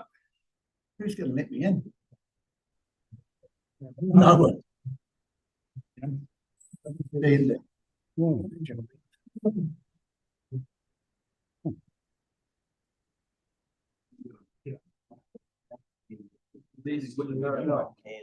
Yeah, well, it's just. All right, thanks very much. Next topic, we've got the natural hazards and climate adaptation topic. So we got Anka who's gonna simultaneously whiteboard and answer questions. We can answer questions, or we'll get someone else to do the whiteboarding when we get to that question and answer time. What we've got is why it matters. So natural hazards and climate change are reshaping Murihiku's Southland's future. Council's decisions now will influence how well communities, infrastructure, land use, services and investment are prepared for changing risk. So this activity matters because it protects people, homes, property, businesses, infrastructure and communities, and reducing that exposure to natural hazard risk, supports informed planning and development decisions. So using hazard information, mapping and modelling, we can help protect communities and property owners. Supports economic resilience by reducing disruption to businesses, productive land, infrastructure, services and recovery costs. Supports environmental resilience, thinking about hazard reduction, climate adaptation, cash management and infrastructure decisions. Supports cultural wellbeing and generational making through partnership with Christa. Yeah, I've done it. Recognition of places, people, water, tonga and community identity, and helps avoid future costs and escalating costs. Prevention, preventative decisions are more beneficial than pushing everything down to response and recovery, as we've already talked about this morning. So why this matters, we've got Resource Management Act is a core piece of legislation that manages and requires us to manage land use to avoid and mitigate natural hazard risk. We've got New Zealand Coastal Policy Statement, National Policy Statement for Natural Hazards. So that's the one that's recently been introduced as of January this year and applies to all natural hazards, including floods, landslips, coastal erosion, coastal inundation, active faults, liquefaction, and tsunami. The Local Government Act talks about managing infrastructure responsibilities, long-term risk, resilience, and community wellbeing. And also included in that is sort of asset renewals and all that fun stuff, asset life, asset management planning through the long-term plan process. Civil Defence Emergency Management Act and Climate Change Response Act, in addition to the regional policy statement and regional plans that direct the management of natural hazards and land use, climate change, take a precautionary approach around these aspects moving forward. Also got Soil Conservation Rivers Control Act, Building Act, Natural Hazards Insurance Act, and also in the strategic alignment space of National Adaptation Plan and National Adaptation Framework, and having a shift towards adaptation and long-term resilience planning. So trying to be proactive in that space. Emissions Reduction Plan, and we've also got the Regional Climate Change Strategy and Framework for Action developed with Te Amarama territorial authorities and partners to help guide the regional climate response. Iwi community frameworks, so partnership with Ngāi Tahuki Murihiku, Kaitiakitanga, and protection of waihi tapu, mahinga kai and cultural practices. And there's broader system integration with hazard, climate risk needing to be embedded into land use planning, infrastructure decisions, environmental management, emergency management, investment decisions, and community engagement. So what we must deliver: identify, gather information, and investigate and monitor natural hazards is a key requirement. With our Resource Management Act functions, we support territorial authorities to meet their LIM obligations, so the Land Information Memorandum. It's that piece of report you get from councils when you're buying land around the risk exposure and the hazard information. So regional councils have got a statutory responsibility in that space. Control the use of land for the avoidance or mitigation of natural hazards. So that currently sits with the regional council functions, and that direction is in the regional policy statement. We need to prepare, maintain, review, monitor the effectiveness of the regional policy statement and plans, giving effect to natural hazards and climate-related risk, and give effect to national directions through the Resource Management Act and planning considerations. Support the civil defence emergency management functions with reduction, readiness, response and recovery through certain responsibilities. Contribute to risk reduction and long-term adaptation.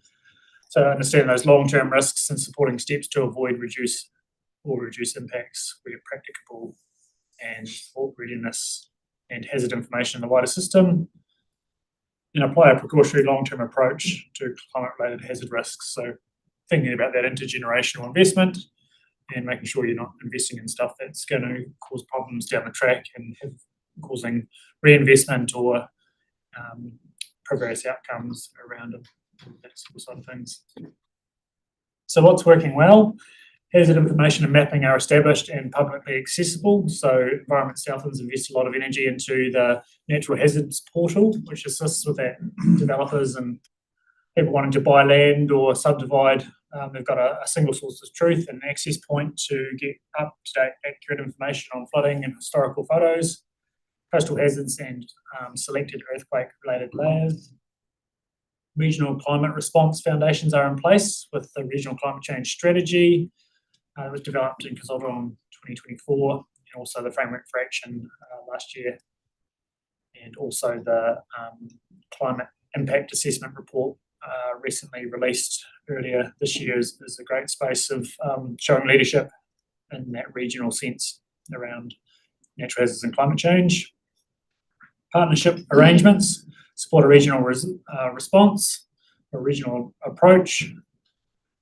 So we've got the Regional Climate Change Working Group, including Te Ao Marama representatives, elected representatives and staff working collaboratively across region to get some common approach around how climate change will be embedded into the long-term plan.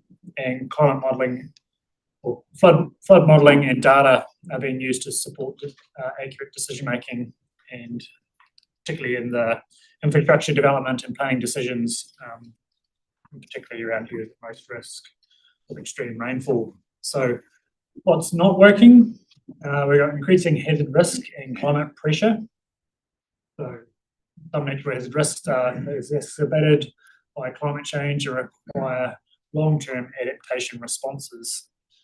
The system still needs stronger prevention adaptation focus, as we've sort of brushed on briefly this morning, and community understanding and buy-in remain challenging. So as people say they want to be involved and be more prepared, but it doesn't always translate to action around actually doing the preparation piece.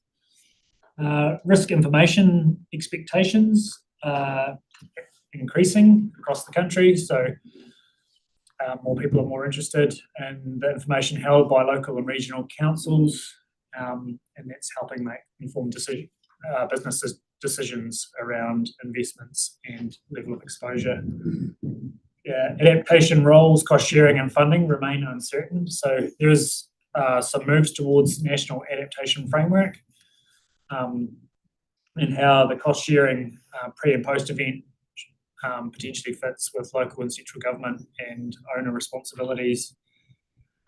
There are 4 pillars in that national adaptation framework, and more decisions are expected in that space.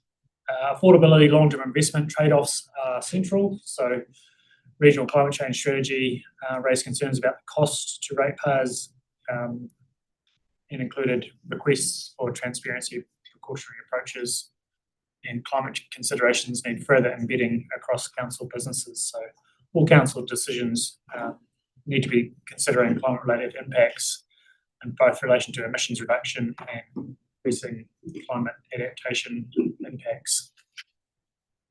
So what's changing moving forward? We've got the National Policy Statement for Natural Hazards, has only been in since January this year, and the National Adaptation Framework introduces a stronger national focus on risk information, roles and responsibilities, and risk reduction and cost sharing approaches.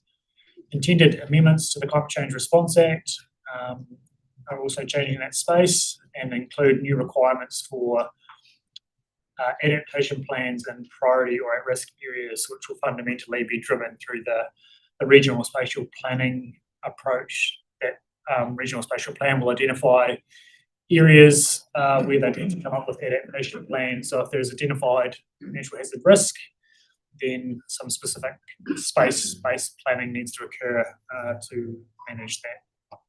In an economic sense, hazard events can affect businesses, industries, and infrastructure, property, and regional recovery costs. Adaptation investment will increasingly need to balance risk reduction, affordability, cost sharing, and long-term avoided costs. And insurance is becoming more expensive and at-risk locations, so that's having that direct economic impact on property prices and ability to get insurance. In the environmental side of things, we've got natural hazards are being intensified by climate change, including changing scale, frequency, and exposure. Sea level rise and climate-driven hazard changes require a precautionary long-term approach. Natural systems are increasingly important to resilience. In a social sense, communities need clearer information and involvement in adaptation decisions. So trying to make those decisions at the lowest level we can gets better buy-in rather than being centralised decision-making in that sense. Adaptation decisions will invariably affect development patterns, land use, and value infrastructure, community expectations, and future investment and reinvestment around flood or emergency natural hazard defence systems. Community-led adaptation is emerging, and Te Tiriti and Mana Whenua partnerships are central to climate and natural hazard responses. In technology sense, hazard science, modelling, mapping, and portals are becoming more important for the infrastructure development and awareness side of things. And improved information raises expectations, and better data modelling and risk assessment will shape future investment and land use decisions. And there's a New Zealand flood map being developed at the moment, which is expected to be delivered in 2027. And finally, the partnership organisation space, regional delivery depends on stronger collaboration. There's a shift from response-focused thinking to prevention and adaptation. Mixed mitigation portfolios are becoming essential. Climate considerations must be embedded across all business and integration across all systems. So thinking about that amounts to the CDQ to give by approach with our future space. What does natural hazards and climate change mean for this long-term plan? So keen to hear what role we want to play. It's pretty central to regional council functions. Any views on sort of what matters most and potential priorities from councillors, what success could look like by 2037, any sort of direction on funding, and how much of change are we willing to make? Do we want to do more, less, or keep it pretty similar moving forward? So happy for any questions. Before we go to discussion, I'm just going to couple of comments. We have the Regional Climate Change Working Group actively engaged, and that's 5 agencies, which is Te Marama and the 4 councils of Southland currently working on that. We have our next meeting tomorrow, another 4-hour engagement to progress that work. The work at the moment is focused on delivering for each council what we think we would encourage them to take into their LPP process. So in some respects, the Climate Change Working Group is seeking to answer some of the questions that this conversation is doing today. When the idea is to produce a draft set of actions, give them to each council. Councils can consider them and potentially consult on them through the LTP process. Depending on what their community say and whether they get a mandate and a budget to do those actions, will then influence a draft climate action plan that follows after the LTP consultation and approval period has taken place. We could, for instance, suggest a particular action, and Invercargill might support it, the board might not. And so what emerges in the final version of that climate action plan might reflect different decisions made by different partner agencies in that climate change working group. One way to think about this is there's this collective opportunity, and a lot of that links to climate change adaptation. There's also an internal set of questions which more closely link to climate change mitigation. So, for example, do we want a fleet of entirely 100% electric cars at some point in the future as part of our emissions reduction, for example? Or the ES accommodation project, when we determine what is the appropriate accommodation solution for us at some point in the next 10-year period, maybe as part of amalgamation or maybe in conjunction with other TAs in the region. What degree of emphasis do we put on a climate resilient and low emissions infrastructure for our council, or whatever the next version of the council is? So that's kind of, there's this adaptation, which is called an outward looking, and there's mitigation, which is a strong element of that is inward looking, as well as understanding what we can do to support others to mitigate. That makes sense. There is a bunch of actions already resourced in the climate change framework for action. And one of the things I'd be advocating for under this sort of question is continued resourcing where actions have already been approved and are underway, for example. And there's a whole list of them in the back of the framework for action, which Lindsay's diligently tracking and reporting on every time we meet, to get a sense for what are we making progress on and what are we not making progress on. It's additional value. Comments from the team. Paul, you had. Yeah, no, just looking at this, it's a moving target. You know, we keep getting told that events are getting worse and climate is changing, and because of that, obviously, risk is starting to rise faster, or has been faster than resourcing for preparedness. And there's going to be a point in time when we need to look at minimum statutory role, targeted priority role. It may be that the risks outweigh any sort of resourcing for preparedness, and we really need to change our way of thinking and look at individual responsibility over local governments or government trying to prepare for these large events. You know, especially things like AF8 and flooding and things like that. Other countries have gone through that already. Have gone through that where the risk is gone far and away ahead of where they're prepared. So that may be a future that we're not around for, but I would suggest that the future will change somewhere along the line where the barometer will move, that we cannot resource preparedness anymore. We need to look at the names for individual responsibility. John next. Yeah.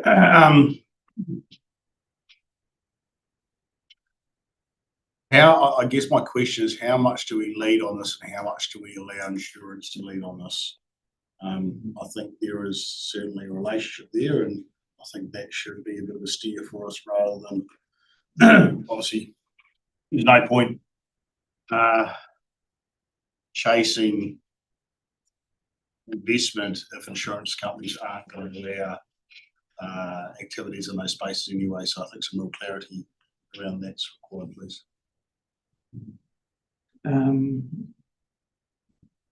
To clarify, you want clarity from the insurance sector? Well, I guess if we look at world finances, they're a much bigger player than what local councils are. So we need to understand their relationship. I don't know what the discussions go between climate change communities, committees, and insurance companies. Is that even happening, or are you guys two running on separate, different, financing your own resources and financing your own research? And are they aligned? Because they are, that we need both in our community. So I just want to make sure that that is happening. Yeah, we think the Insurance Council come to talk to us in the near future. We saw that in you, was that an invitation to come and talk to us? Yes, they're coming to meet with us next week, 17th, so Yeah. we. But perhaps just to expand on that point, there's a sense in the climate change working group that the more we can do collectively as a region, the greater chance we have of preventing insurance retreat within our region.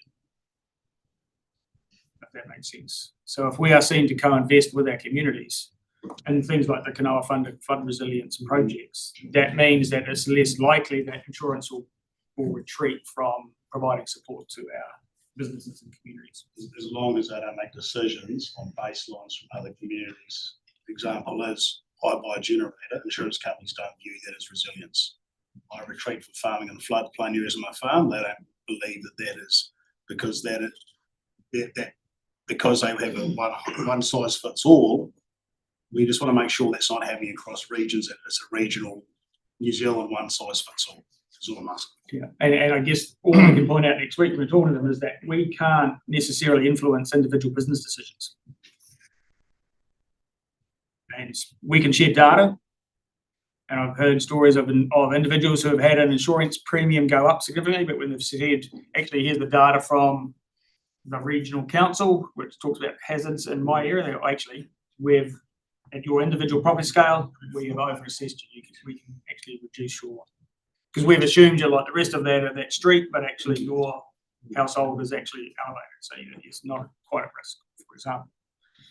So yeah, no, it is something we need to continue exploring how that plays out. David. Yeah, well, it should be no surprise that some of the largest buildings in the biggest cities in the world are insurance companies, because they play a big game on profit.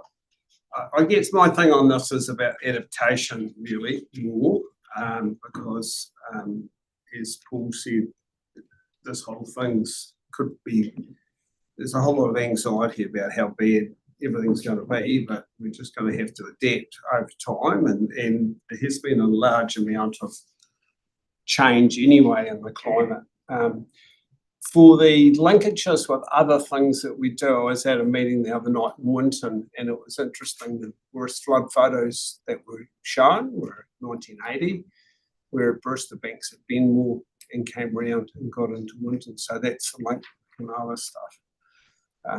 If we're doing our part in that, we can help the stuff by keeping our infrastructure up. But the other little thing that we haven't mentioned today is how much we're going to need in rates. And we can have the biggest wish list in the world, but we've got to temper it with a ratepayer base that is not expecting huge rises going forward, but has got infrastructure to pay for that they will have to do. But we've got to, if we have massive wish lists that come through into double-digit plus rate increases, that's unacceptable. So we're going to have to start, prioritising what we're looking at, really. And this thing could swallow as much rates as you want to throw it up, depending on what you start talking about. Some of that modelling work that's done, I'm not exactly sure how you read it, but you can read it like we should all go and build an ark or whatever. So yeah, a bit of reality across it. And like always, history actually, on the flooding part, if you look at history, it shows you that we will have bigger floods than we've ever seen at some stage.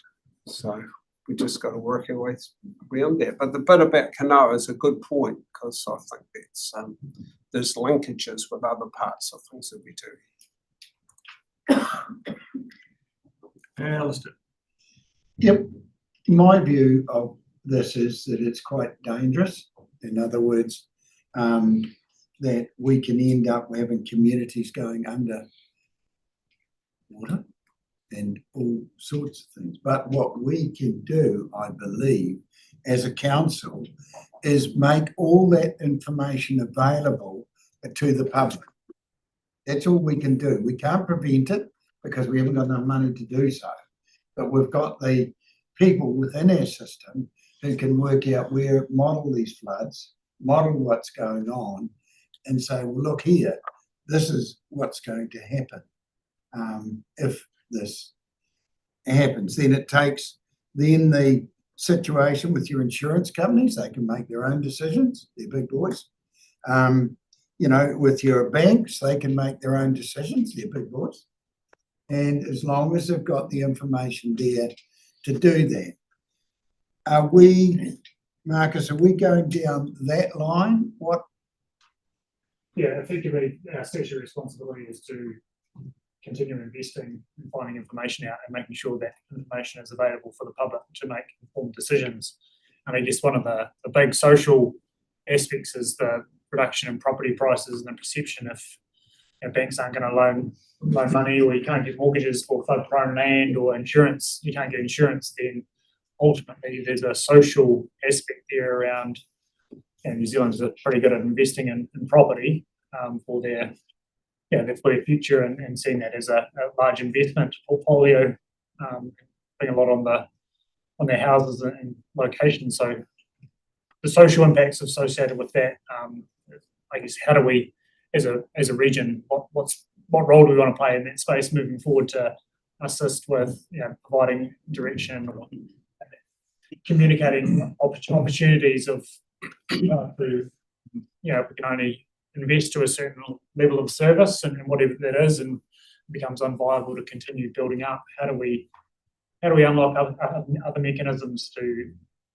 make sure those communities have a pathway to understand what their own sort of private risk is and how that could work? But there's ultimately a number of channels we can head down those paths to assist with the adaptation to the risk, because the risk is the likelihood, and the consequence is those two meet is the risk profile. So if you've got not very high likelihood, but there's a huge consequence, you're still high risk. So our flood banks will only ever be designed to a certain standard. They're not in the stream. So how do we think about those broader opportunities beyond continuing to invest in infrastructure and slow the flow and some of those other aspects that are out there and available? Can I just have a supplementary, sir? I like your point in providing a pathway, because that takes the responsibility away from the council. Whereas if you look in the North Island, they're, with those floods and things, they're having to pay out and relocate people and do all sorts of things. But if it's made aware of the risk, the public's made aware of the risk, then the responsibility goes away from us, I think. I guess on the back wall is thriving Southland. So what would thriving Southland look like in a sense of flood hazard or natural hazard risk, and in that space, what would thriving look like, and how many opportunities are there to identify ways of assisting the community and the regions get through the situation we're in? Yeah, they all live at Riverstone. The tumbleweed. Go to you and first, because he hasn't spoken yet. I suppose it's in some respects a bit of a follow-on, Marcus, to that, but probably not overly clear in my own head, but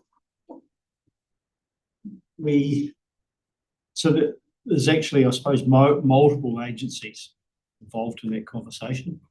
So it's actually how you connect, how that message is portrayed or brought to the community, really, across multiple agencies, because it isn't, we're at the forefront of it, for argument's sake, in the climate change space in respect of informational data.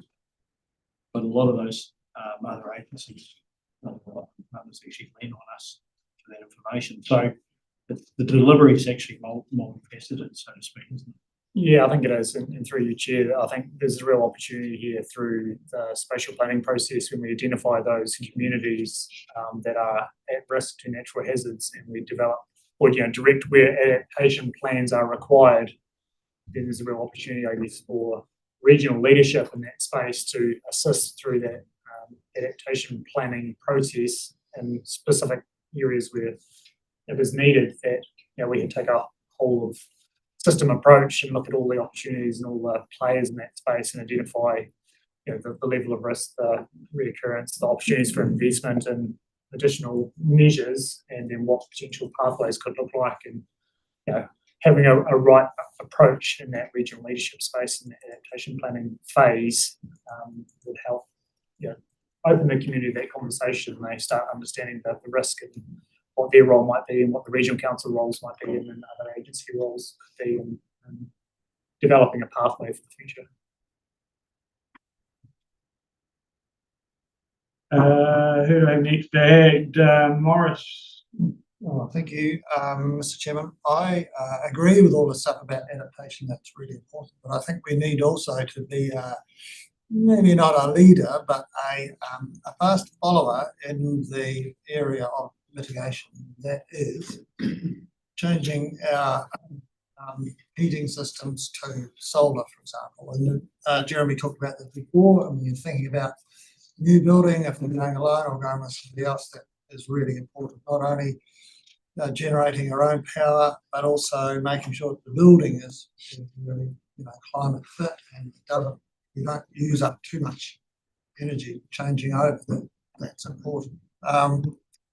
Not only because it's a sensible thing to do from a climate change point of view, that will help to reduce the amount of carbon that's pumped into the atmosphere, but also because if you talk to Mike Casey and others, it is the most economical thing to do.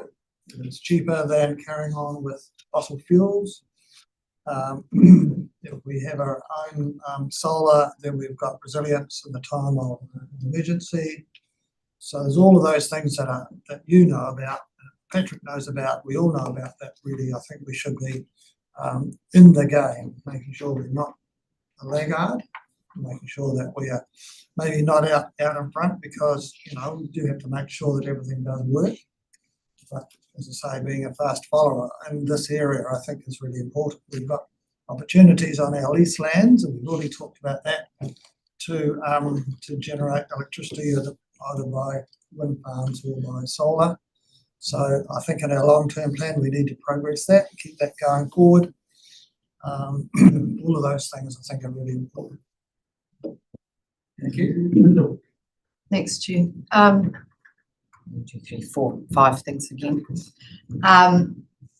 It's fair to say, to Phil's point earlier, we've struggled to differentiate between the internal work that we need to do about our own operations and the external work that the group is now doing. So I think we've got to a point where we're a bit more clear about that, which is great. But finding a way to work that stuff through our BAU is tricky.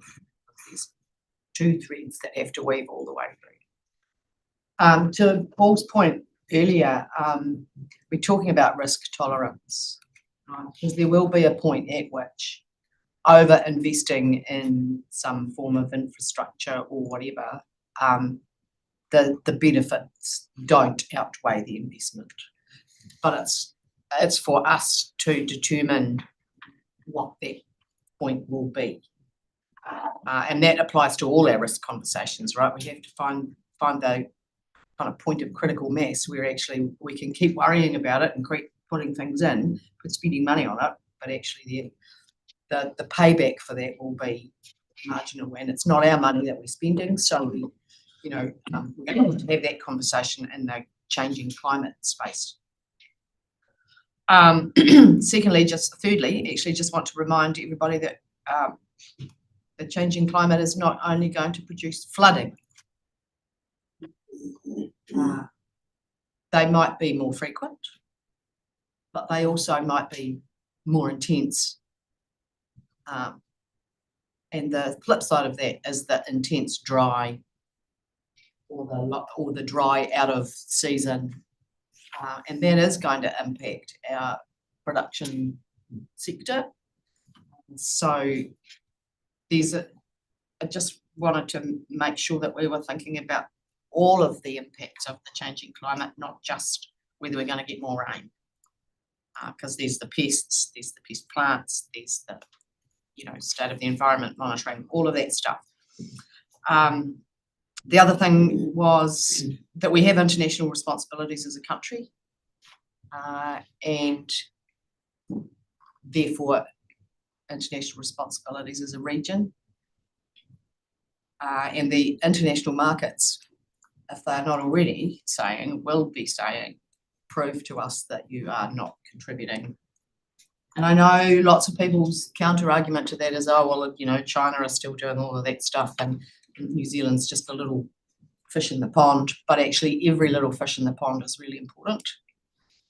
And we are such an export-driven country that we have to, please, to a certain degree, the markets and what they demand.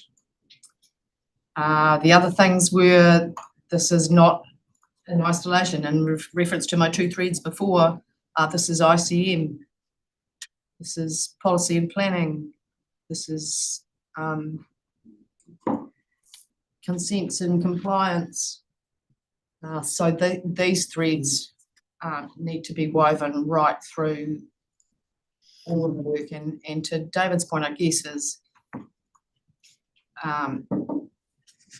we don't have to find new money necessarily. I mean, there will be some things that probably need new money, but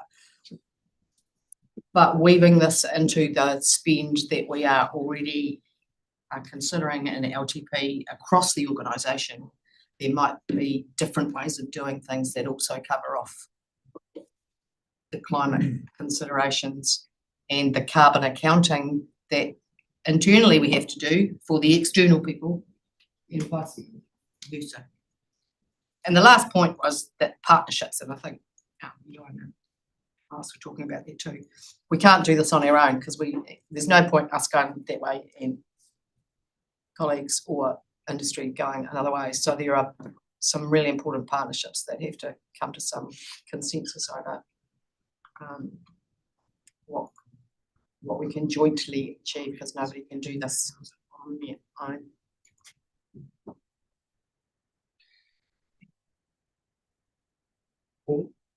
I think going back to my point I was raising before, and I know it's raised some discussions and some thoughts, and I just want to make it very clear, because this is something, as I stated to you, Marcus, it's where risk is rising faster than preparedness, and there's got to be a point or a line where we draw in the sand and say we can't keep up with this, and it may have happened in some other countries. But what I should have said was it is happening in our country now. So we have situations like Westport, where a third of the town is effectively uninsurable. It is insurable, but basically you're buying a new house with your insurance premiums every 10 years because they won't insure you. So individuals are taking that insurance responsibility on themselves. I've got a very good friend, Troy Scanlon, in Westport, who's built a flood bank around his property for around $100,000, utilising plastic sheeting on all three sides and then metal barriers and plastic sheeting that can be put up on the front of his home. There are people in Granity that are moving tens of thousands of tonnes of rock to protect their properties. There are people in Ruby Bay that are building new homes on property that's uninsurable, but they believe they can sleep well at night with the protections that they've put in place. So people are doing their own work to protect their own peace of mind. Because as one of them said, he trusts in climate change, but not in insurance companies. Mm-hmm. So he's best to do the work himself and sleep well at night. So with regards to will outweigh investment, it will outweigh investment. There is going to be a point where no matter how much physical money you throw at something, you can't fix it. There's nothing you can do.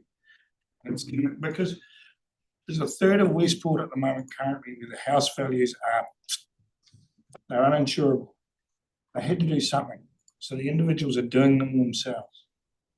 And if you want to, just look up Troy Scanlon, homemade or DIY flood wall.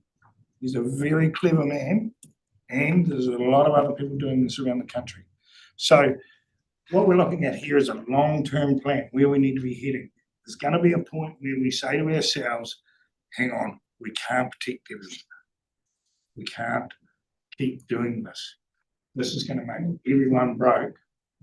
You have to decide what their point is. Yep. So that's what I'm saying. A long-term plan. That's where we're going to need to be heading, because the way everyone's saying is climate change is changing. It's increasing. It's rapidly changing our environment. So what I'm saying is, not only is it happening around the world, it's happening here. We might be the next district it happens to. We might be the next Westport. We might be the next Ruby Bay. So we just need to be clear about that. Thank you. Any other comments from the team? Couple of thoughts from myself. We are likely to face a rates capping kind of environment in the future, constrained on what we can in terms of costs we can impose on the public. So to me, that again returns that idea of an intelligence function, which means that we can make far more discerning choices around where limited investment might be made in the system. That's really important. I would emphasise that I think as we think about resilience in Southland, that we keep in mind that that's a relative term.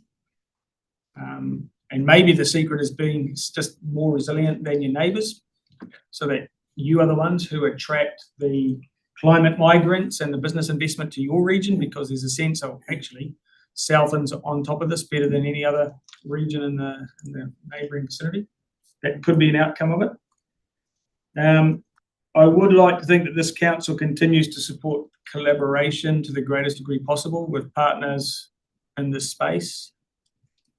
And I would be encouraging that we continue to support a proactive approach where possible. So that might be, for example, investing early in capabilities like dynamic adaptive planning processes, so that we can then facilitate conversations with communities identified through the regional spatial planning process as those communities that demand mandatory adaptation planning.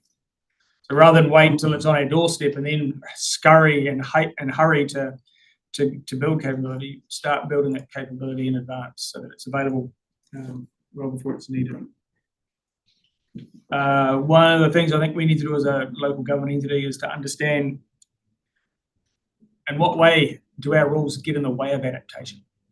So some assessment of the barriers to adaptation that we may have inadvertently created through our existing rules and or regulations.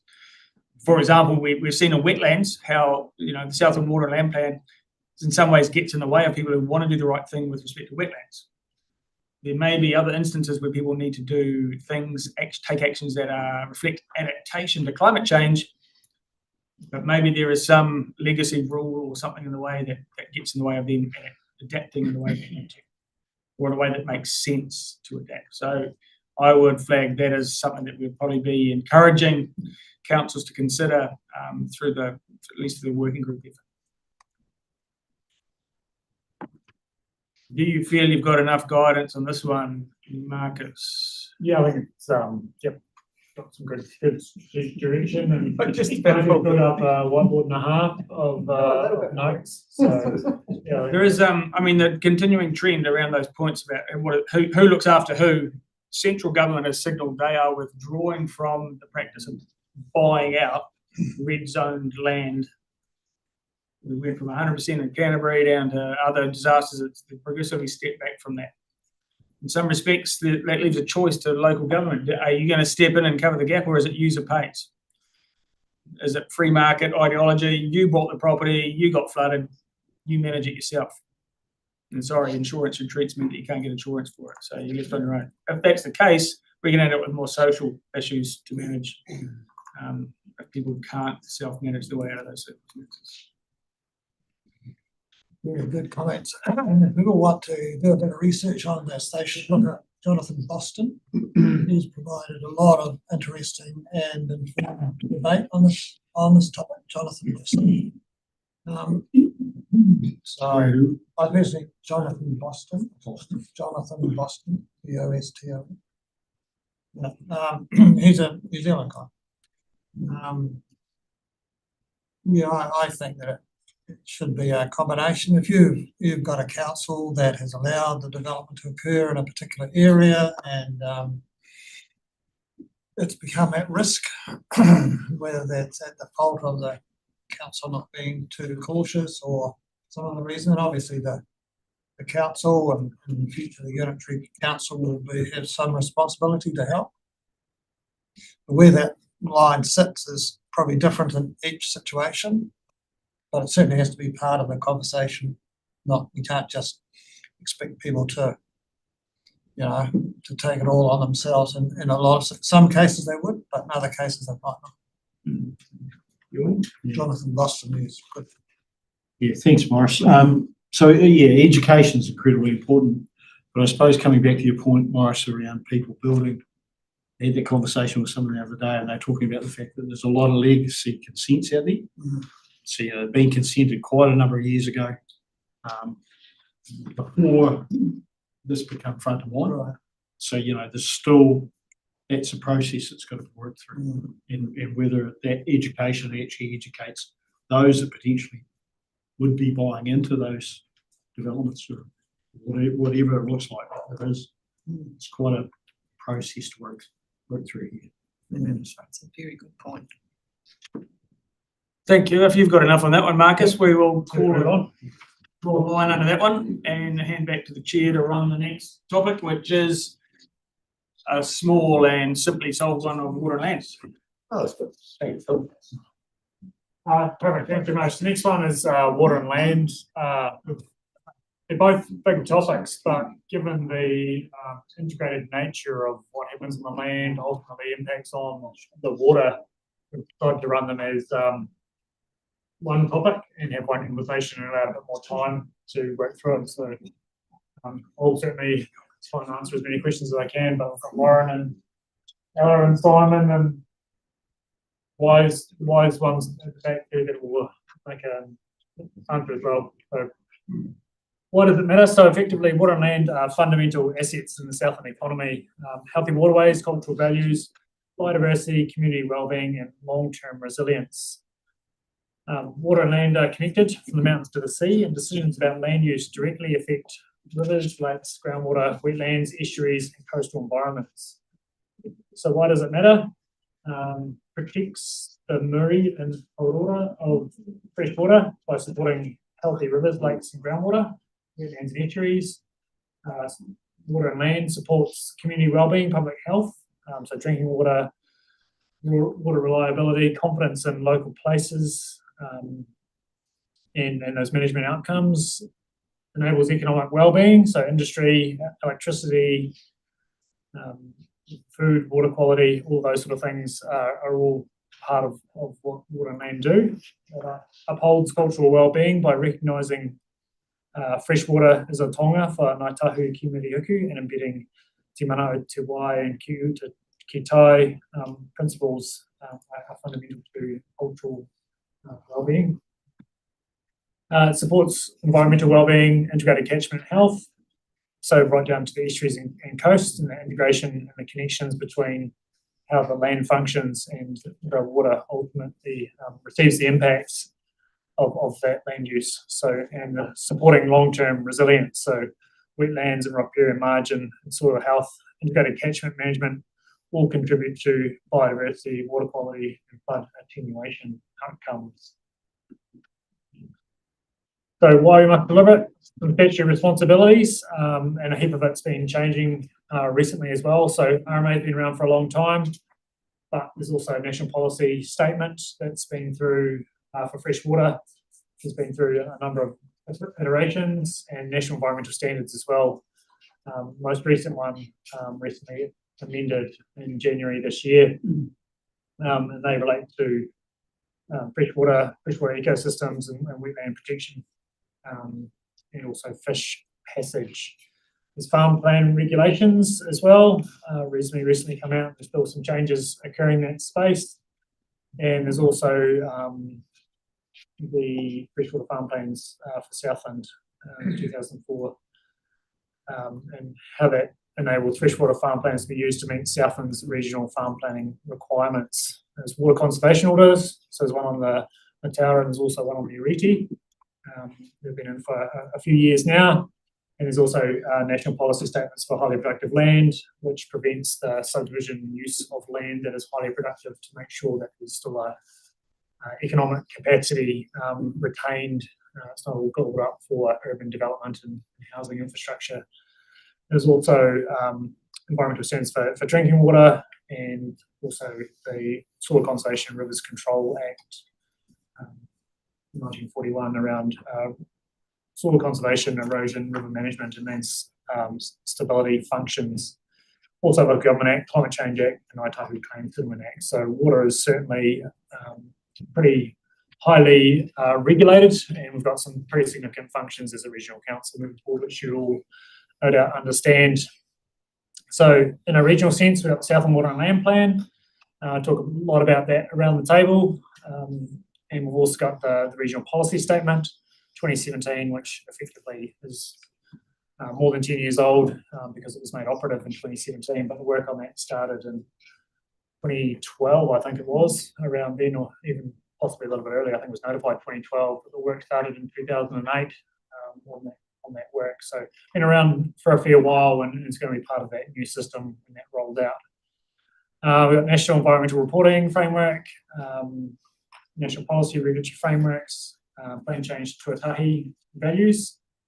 The work that was done around identifying that the legitimate basis, future objectives, outcomes, limits, and methods, and the plan stop processes around that, which has resulted where we are at the moment, changing government. Iwi planning framework, so iwi planning cultural recognition instruments, the Southland Iwi management plan, Te Tanya Tauera, the cry of the people, and also those aspects around that. We got National Adaptation Framework and National Adaptation Plan around the climate adaptations, and we've got future planning and government reform, which is changing pretty quickly. So keep happening in this space. In the non-negotiables, what we must deliver, we must maintain and implement the regional planning framework. So regional policy statement, Southland Water and Land Plan, and regional plans for managing land water discharges, wetlands, freshwater ecosystems, and all those Resource Management Act functions.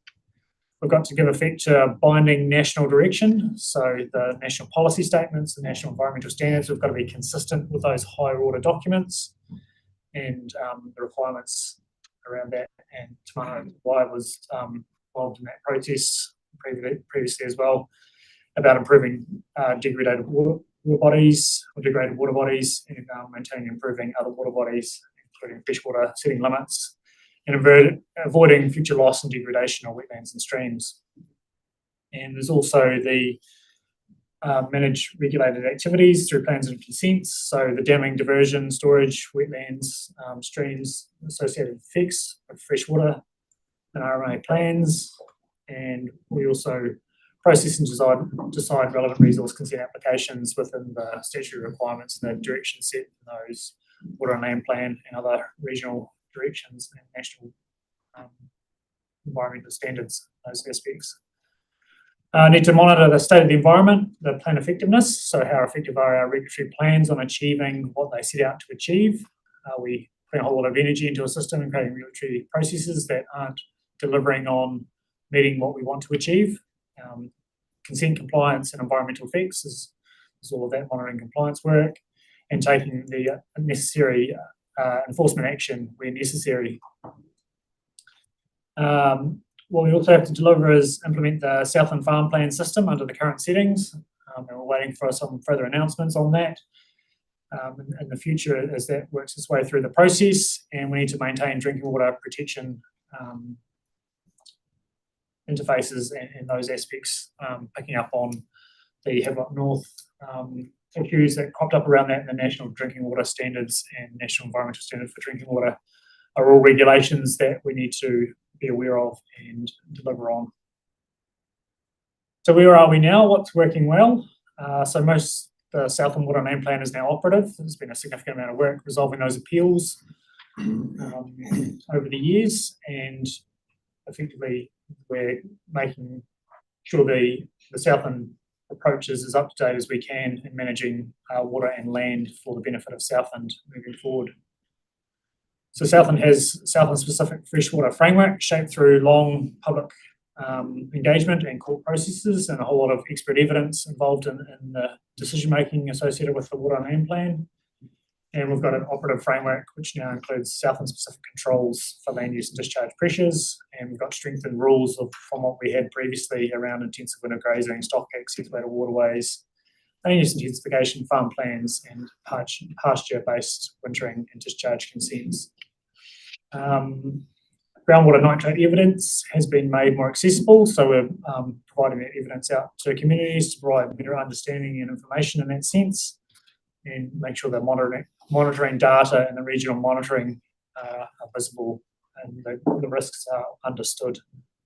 We've got a comprehensive and successful land management program with farmers, so ongoing operational approach to working with landowners through the land sustainability team, with emphasis on farm management practices and mitigations being a focus through advice and funding, and providing that conduit between the regulatory and non-regulatory approaches.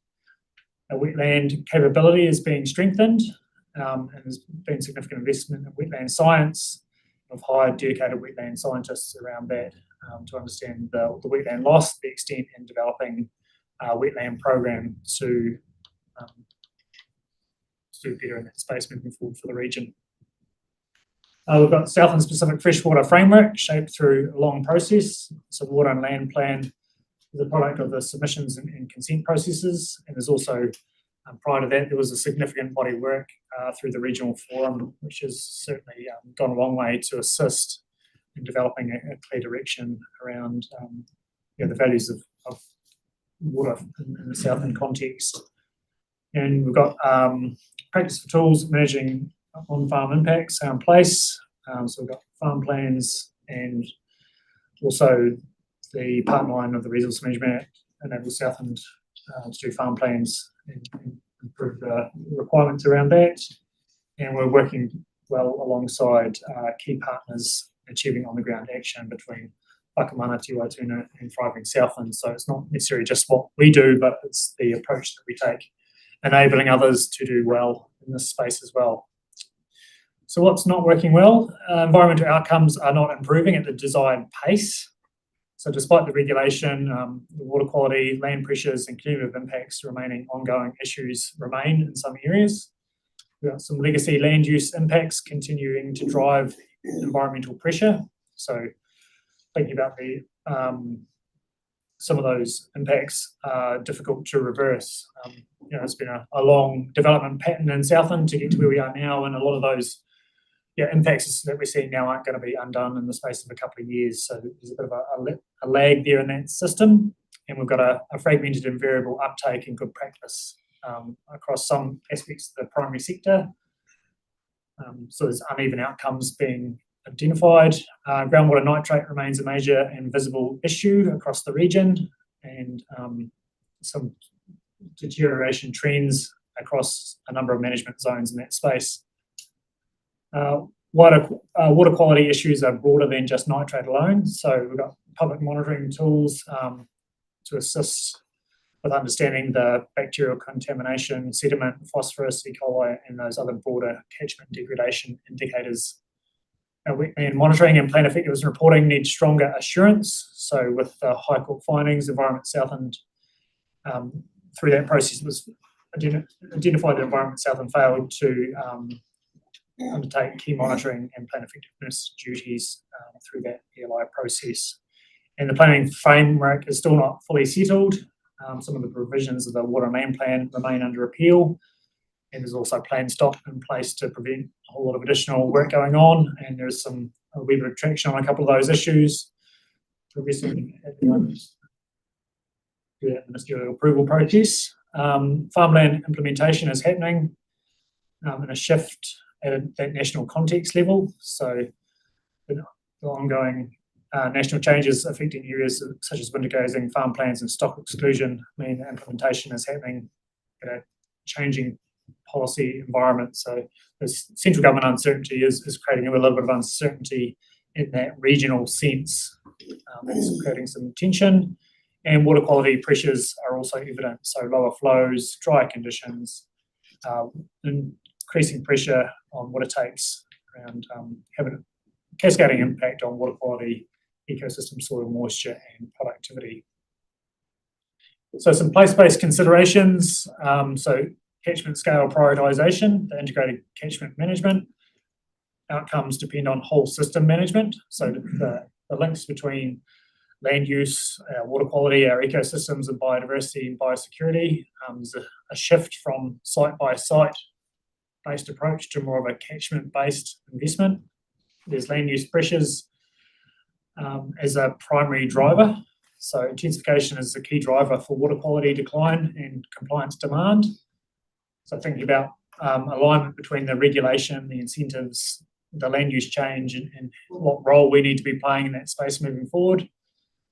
Trade-offs between the environment, the economy and resilience. So improvements in water quality and reduced flooding risk may require changes to farming systems and cost impacts. So how do we keep our eyes on the big pieces and how do we make sure that we're being effective in meeting our statutory functions, and that prioritisation, that stage transition from where we are today to where we need to be in our future, and making sure that there's good integration across our policy and operational delivery. So we're resourcing gaps and understanding the impacts between our water, land, biodiversity, climate change responses, making sure that while they are at times fragmented, we need stronger integration and stronger cohesion across all those programs and partnerships to make sure we're getting really good bang for buck and being as effective as we can in that space.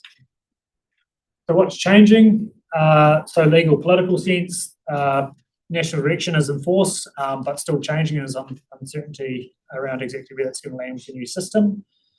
With the wider planning changes, Southland's farm planning environment remains nationally significant and policy sensitive. So a number of changes happening in that space. Wetland monitoring obligations are now more exposed and less discretionary in practice, and highly productive land requirements are proposed for some change as well.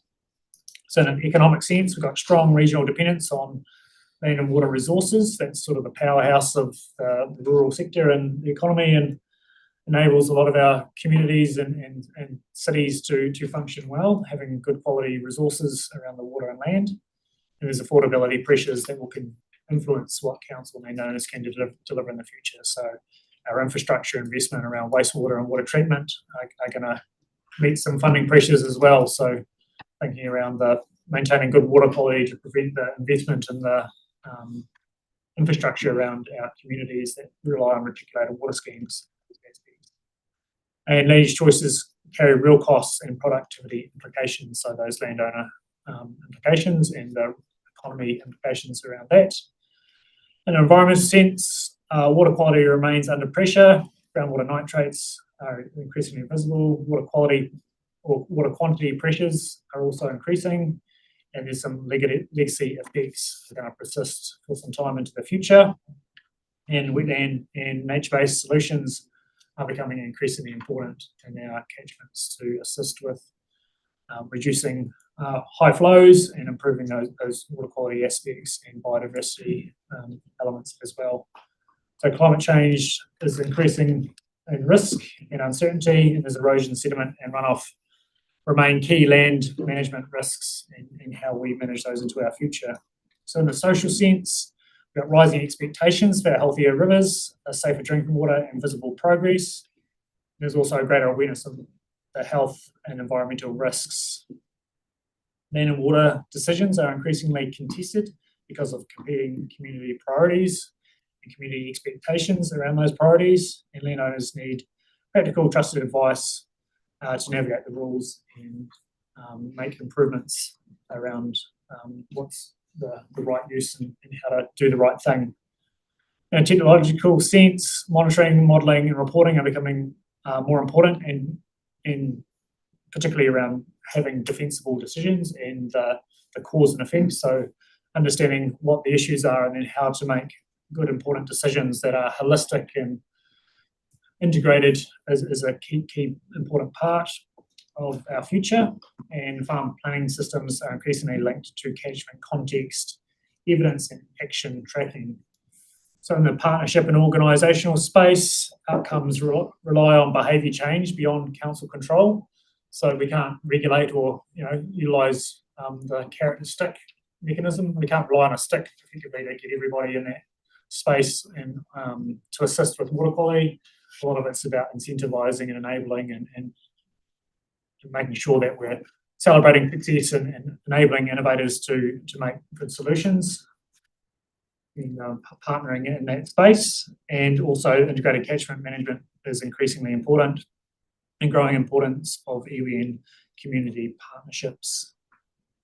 So keen to hear from councillors as to what this means for the LTP and what role we want to play, what matters most, what would success look like in 2037, so that we can articulate those milestones around how we track progress through the activity management planning and our approach moving forward over the next 10 years in this space for water and land and funding, and what change we're willing to make. Do we want to do more, keep it the same, or do we want to do less around water and land? So, just before that, I'm just going to get a special request that we all stand up and we have just a breathe and shake, and looking at certain councillors who are just about nodding off. Stand up and stretch yourselves out before you start. One has already smiled at me and understands why. Yes, I had a pillow too. Sorry. All good. While we're standing, Mr. Roy might want to say something. Which ones? I'll tell the standing up. Got a clearance this morning from Kent.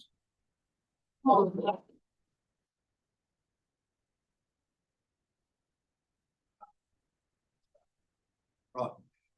We're not asleep now. No. John and Phil. Thanks.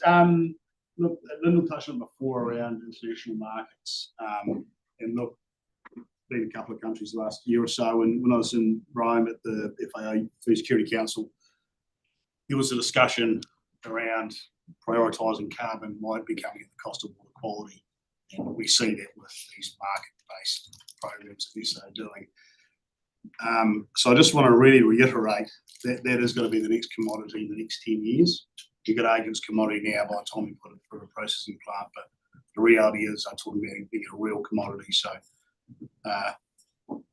whilst the local stuff is, takes rank for food collection, culture, water, there is that international connection that we need to be very, very aware of around water quality. And it does feel like it's gone full circle a bit.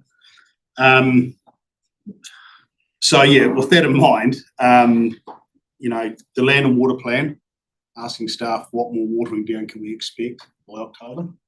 Maybe after October, who knows? But I think we're naive to think there's not going to be more watering down on the land and water plan. And then that does feed into the fact that the ICM does have to get some teeth and get really cranking, because that might be a good chunk of what Environment Southland takes to the next whatever structure we have going forward for local council. So the ICM might be the one thing that really shows what a regional council is about. And for that, we need Simon and his team out there with lots of carrots, because it will be a big stick one day. And those that get it, we want them to be the ones that are probably destined to get the stick, not the ones that are left behind that could have worked with the carrot. So bit of a challenge for Simon and his team, but he did give a pretty good presentation today, so all faith in that. So we're just going to be a bit more tactical about what we do, but the stick will come back, whether we like it or not. That's how politics work. But I think there's a real opportunity with the science and the information we have to try and push that a wee bit. Thank you. Cool. And now Marcus, can you go back one slide to the box on environmental? It says the top bullet point is water quality remains under pressure. Do we know if we are slowly making gains, or is it that we have slowed the rate of degradation? And I appreciate that's probably by catchment, but right now, what I'm struggling to see, and I haven't seen for some time, is an update on where are we actually at with our freshwater. And it's kind of frustrating, you know, if I was a voting member of the public and it comes around to electing members onto the regional council, you might say, well, what does the results suggest our council have been delivering for us? And I'm just not confident that we're seeing that or understand that collectively. If I can add to that, around that, obviously there was a report done a number of years ago. And there were some signs that there was things going on. Now, whether it was a positive or negative, but it was probably more from whether things were slowing, degrading now. The way I took it, not necessarily improving, but it was slowing.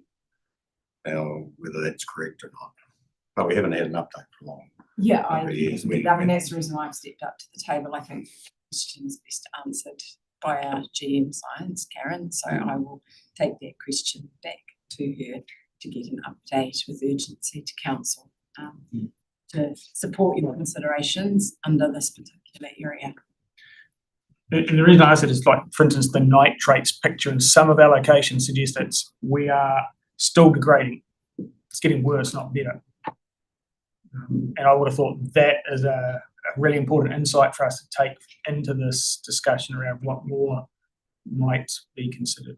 Agreed, and an appropriate insight and set of considerations within the LTP in terms of what you want to achieve on that particular issue and those areas as well, and solutions and support and wide range of mechanisms that you want to invest in with respect to that issue and the communities that are facing that issue.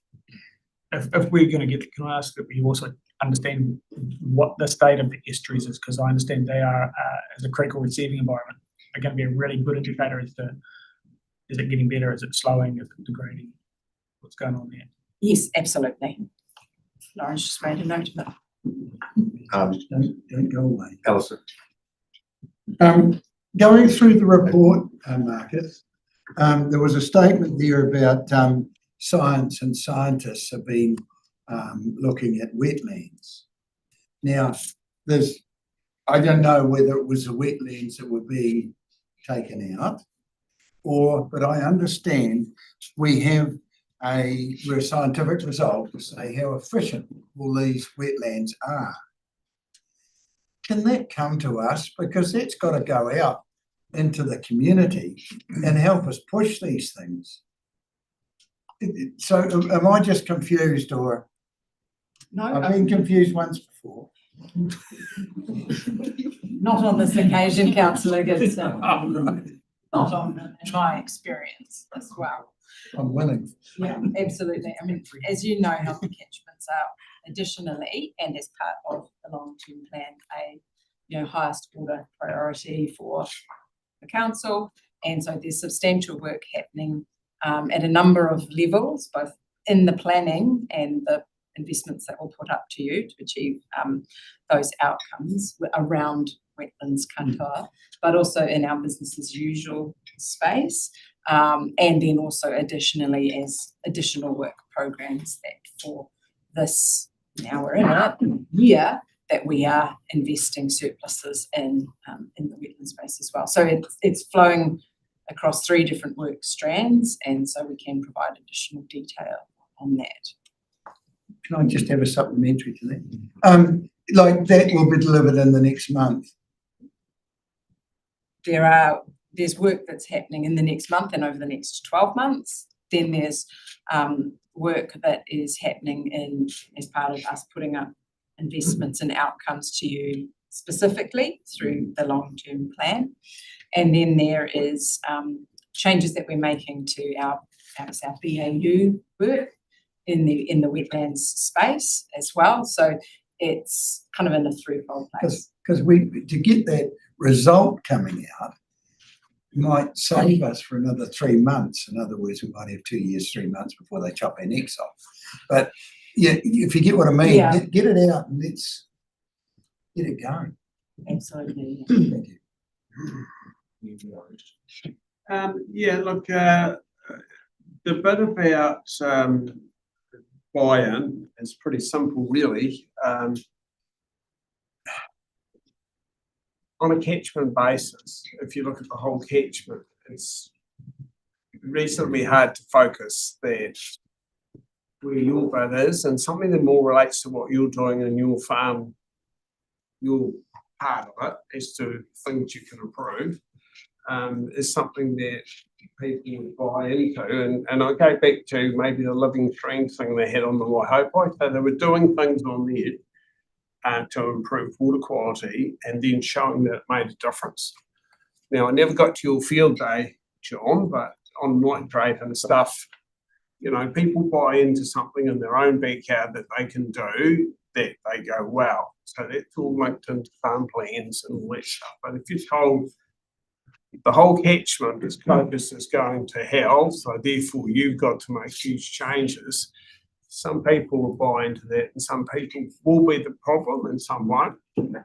And the bit about estuaries. So let us not forget that the estuary down there has got an oozing dump that's going to be there for years, and a whole lot of sediment that came out of the reclamation work way back. You can go back into Lloyd's. There's meters of sediment came out when they reclaimed all that land on the Waihopa. So there's other factors that get around in the estuary that haven't just come downstream. And then I guess the last part of that is also around sediment. So it goes back to that little thing that we did when we tested flood event in March a couple of years ago. And we found that at a time when there was no wintering going on, there was still huge amounts of sediment going down. So all of this is interrelated. And, you know, you take people with you because you deal with bits that they understand, that where they can make a bit difference and they can buy into their problem and go forward. So it goes back to the data as well, because anything less than 5 years wasn't counted. So people have done stuff and to go, well, it's no difference, it's actually getting worse. So there's lag times and there's indications there. So that's where the updates are important. Because otherwise people go, well, doing all this stuff and it's actually getting worse. So what are we doing? It's not making any difference, you know. You've just got to break it down a bit more to take people with you, make sure that carrot works. Yeah.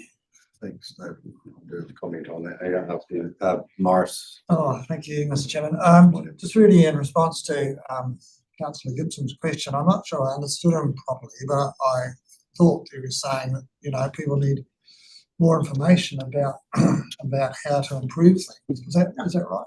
No. What did you say? No, or as I read it, there was a part in the thing there that said there were scientific reports had been done on wetlands. Yeah. So therefore you come to efficiencies. Well, we need to see that efficiency so we can tell people what it's all about. Okay. Well, if you look up the Environment Southland website and you search for wetlands, you will find several pages there about how to build a constructed wetland, what the benefits would be. I'm looking at one now. Cost and benefit. Cost is $5,000. Performance expectations. 80% reduction in sediment loss, 40% reduction in nitrogen and phosphorus loss. So this information is already out there, but it's not getting to people somehow. Yeah, but it's not what you're saying there. This is how you construct it, and this will be the result. Yeah. We want to be able to take somebody to a wetland and say, look at that thing there. It covers the top end of the Matara River, and it actually takes this out of it and that out of it. And you go down to Johnny's one and have a look at, he's got 3 of them there. You can go across and work out how efficient they all are. That's the show and tell. That's what people respond to. And I think that was where Councillor Evans was coming from. You know, we can write it all up, we can do all sorts of things, but if you can see it, people are gonna do it. Yeah, I still think, that we are doing a lot of good stuff about telling people how to build wetlands and what the benefits are, what the costs are.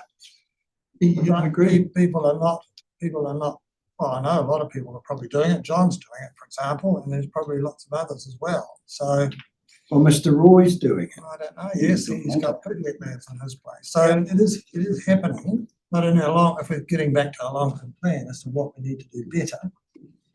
No, maybe Alice is probably right. People on farms sort of respond to a practical demonstration, and again, that is happening. John's had workshops and field days at his place, and people can see what he's doing, and perhaps they can think about that on their place as well. So I think we just need to do more of that. We're doing a lot already. We just need to keep that up, and our long-term plan needs to provide the funds for that to happen. Regulations, all in Midland. Thank you, Chair. Just relating back to Councillor Rose's statements around catchments and rivers, and where some people are doing their bit and others aren't. And what's the point? Sometimes that just sounds, nothing against Councillor Rose, but I was sitting there thinking, wow, doesn't that just sound like the Paris Agreement? It's exactly the same. What you were discussing in a smaller version is what the world's dealing with at the moment. There's people that are in the river and that aren't in the agreement aren't doing their fair bit. There are a lot of countries that are trying to do their fair bit to change the reverse climate change. But what's the point sometimes? Well, we've got to give it a crack. Just the same with wetlands. Some people are doing really good work, but a lot aren't doing really good work. Should we stop trying? That's where the question I've got. Should we stop trying to improve everything? Because not everyone's on board with it. Can I add a clarification? Yeah. Just quickly, my clarification would be, I was in the room and we were talking about 90-day ponds. I was going into the room, they didn't want to borrow, but it was a huge cost. How the hell would this make any difference? All the rest of it. The presentation was so compelling, they came out and they got a point, and they all went away and invested hundreds of thousands of dollars. That's the point. If you make it well, they'll do it. And they invested huge amounts. We just need to get the world doing the same Well, you thing. just need to have the message focused in a way where they buy into it. That's what it's like. There's a little story. This thing's going on. Thank you. A couple of things. Marcus, thank you for reminding me about the regulatory standards bill and how that needs to be worked through as far as the way we prove our decisions. Because this space particularly is going to be really important, that we can show that there's the right intelligence for those. So really important that we get that into however it needs to manifest in the land and water space, and the way we word our documents and the way we operate. The other thing, which I'm also going to be unpopular about, acknowledging that I have always been a community focused person, and I still am in many of my endeavours. But there's a point at which, we've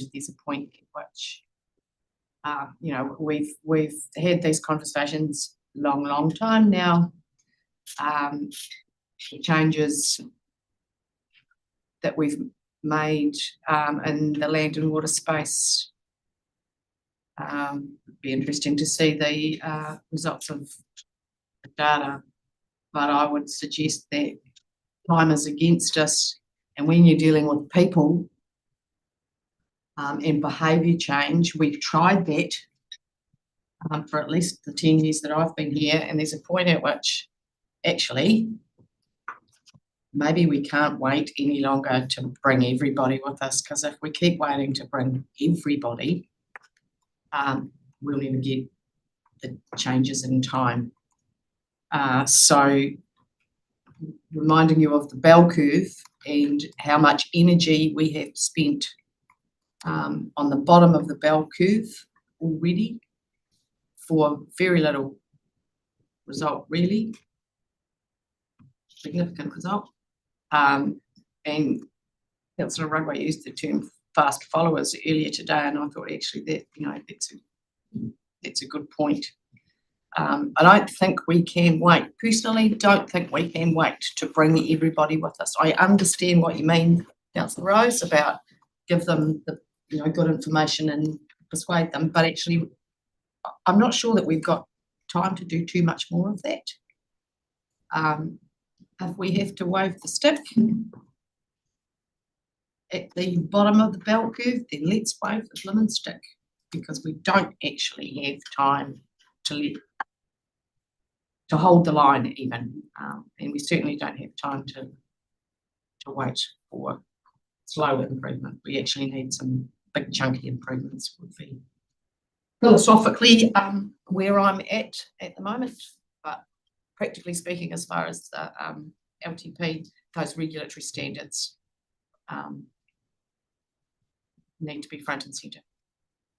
Yes. I have a difference. Sorry, and this is we've come a long way. I'd say the rural sector's come a long way. Oh, absolutely. From where 10 years ago, or even farther when he was here 20 years ago, so you do what you're going to do. Looking at the future. And one thing I know you, Linda, we did bring it up. We can't drag. Some people get dragged, kicking and screaming into this. But the reality is we're throwing a big stick around, and we're actually hitting the ones at the top as well, around compliance and things like that. We've got new sets of rules that farmers are trying to adapt to, and they can be they're very challenging depending on where you sit in the Southland region from a point of the contour and how the water runs and things like that. And I think we're within even from a regulatory approach, and we've been given a new rule. How do we deal with this, and how do we implement it? How do we police it? And more to the point, you go, well, it's a bit like this is what happens. Here's a new rule. You sort it all out. You think it's going to work, but actually the thing is this rule? How are we actually going to work this out? How are we going to bring the people along? This is going to affect businesses to actually just to grapple with the logistics on the ground. Some of these rules are really, really struggling. Some people are struggling. Some people are, to be honest, don't give a damn about. Let's be honest. They're the ones that the rules come along with the stick and give them a good whack. But there's actually people that are actually trying to do things and they're still getting a whack. They're grasping, they're adapting, and it takes time. So you've got to remember these people, they've been doing it for generations on this system. And all of a sudden you're getting told you've been no rules for 150 years and bang, you've got rules now. So it does take time for these guys to adapt. But the thing is, there's a point of trying to, if people are trying to adapt and trying to do it, but they're not getting it. If they get 50% right, 60% right, they're on the right. Right. They are trying to understand. But there are some, as we found out through the flyover, and subsequent going to talk to them, they toss. And sure, that's what a rule's about. You can deal with. But I think there's a point we need to somehow work with the people that are working well to allow them to carry on adapting and working at this. And some of these rules are that, 10 metres is okay, 9 is not, 11's good. Business weather doesn't worry about that sort of intensity, and in a farming sector, it's quite hard to deal with this. So I'm just being practical about what I'm dealing with on the farm, on my own farm, with people that talk to me. I see it all. I know what's going on out there, but we need to we need to get some of this sorted out, because I think that the way we're working, we're actually slowing progress. There is a point of saying, you've got to give credit where it's credit due, that we're trying hard. Don't disagree. But yeah, but it's actually, we're getting this confused because we're treating everyone the same, and we shouldn't be. And it's a long journey. These people will be farming for the next 25 generations. So they're looking at this, will invest in the right place, work it out. And these ones are understanding, looking at how the water is getting treated. They understand this, but they're grappling with it. Try to do the best. It rains, 2 inches of rain, everybody's non-compliant at South from a point of water discharging off their farm. But so that's my little spiel. Not disagreeing with rules, but it's how we do it. It's really important. So we've got Simon's there too. I think there's a simple thing here, because the question's asked, what does success look like in 2037? Well, we should have a base thing for contaminants in water now and see where it gets to by 37, because there's a lot of things are going to change over that period. Because right at the moment, I'm not sure where our base level's at. And there's others sitting around the table here that aren't at that same level. And I've criticised, and I'll do it again, probably with that our monitoring of the water quality on one sample a month, 12 taken over a year and put into a model is not sensitive enough to pick up what we need to do going forward. So I think if we gauge or get to the stage of what we've got now and on all of our FMUs, and then work out and see how it goes over a 10-year period. Because we have Mr. Simon Stokes here now, and that's going to make a big difference. Simon, do you want to speak? Simon? I thought I'd just come up to the table really. The other said go and talk. But just a couple of comments, if I may, councillors, Chair. Essentially, the primary sectors are moving faster than we are at the moment with regards to looking to manage the environment. And I say that quite openly and honestly because I've watched it since the mid-90s move to what they're doing. And there's a huge growing independence within the primary sector industries themselves to meet some of these challenges that we're challenged with around the table. And so, okay, that's fine. One of the key things we need to do is with regards to those questions, is how do we actually engage with it, leverage off it, and actually maximise it? Because ultimately, it's those farming businesses through their own sector agencies and otherwise that are actually driving themselves towards actually the same solution that we're looking for, which is environmental management to the very best thing they can do. So that really changes the proposition that I've worked with over the years. So instead of being in fair amount of control of what we're doing, it's actually how do we actually work with others to deliver those results. You've only got to look at the growth in, well, you guys know, Fonterra's Tiaki FEP, Open Countries FEP, the growth in the quality assurance programs within the sheep and beef sector. We've got to move with them because those are, my staff are working more with NSFAT Plus now requests, which is getting us over the gate, than general requests of council work. But by doing that work, we're actually engaging with the farmers to then grow into the very work we would love to do with them, such as much more intensive winter grazing, more mitigation work, those sorts of things. So we're using a different way of leveraging off the power of what's occurring much faster externally. It aligns with government perspective, and we're able to get that buy-in. And the thing with that is it gives the landowners confidence and direction as to what to do, because they see us as kind of providing that sort of leadership requirement from a neutral perspective often, because we're not commercial. The second comment is that there's different, I've always worked at different levels, and I've heard that councillors talking about how farmers or farm businesses or forestry businesses are working. There's a level there that you need to work at, which also translates towards helping them understand what are their goals, where are they at, what are they succeeding in achieving. And that could be relevant to the range of the mitigation work they're doing on their farm, just as much as it's about getting a decent wool clip.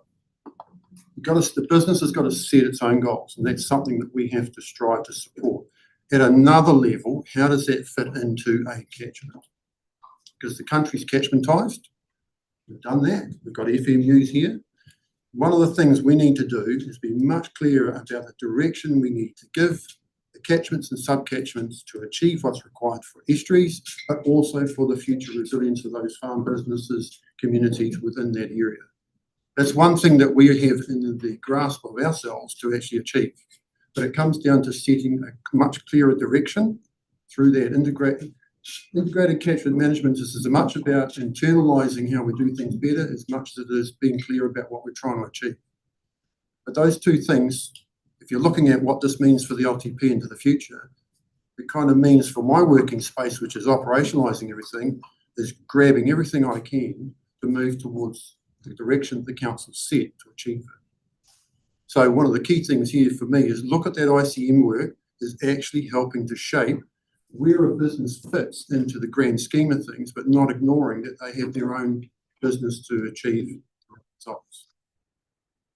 That's just a couple of pointers, Chief, just to help you think this through.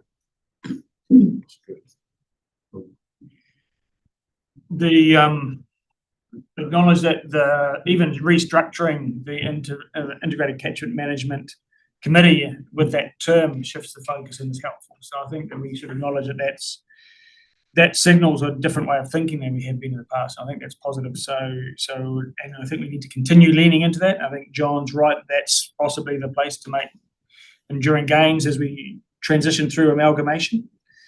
When it comes to taking people with us, I've got a family member who uses that often, that expression, and I keep showing him a picture of a guy who's tied up in the back of a car with a gag and a blindfold, his hands tied on his back. That's one way of taking people with you.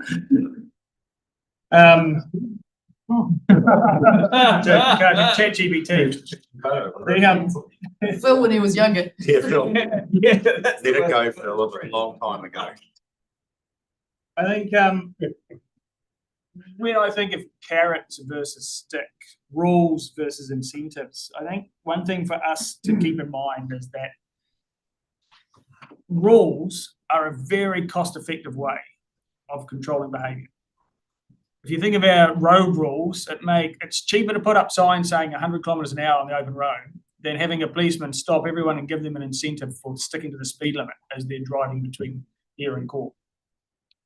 So rules, or in this case, the stick, can be implemented at scale across a region, and they're actually really cost effective.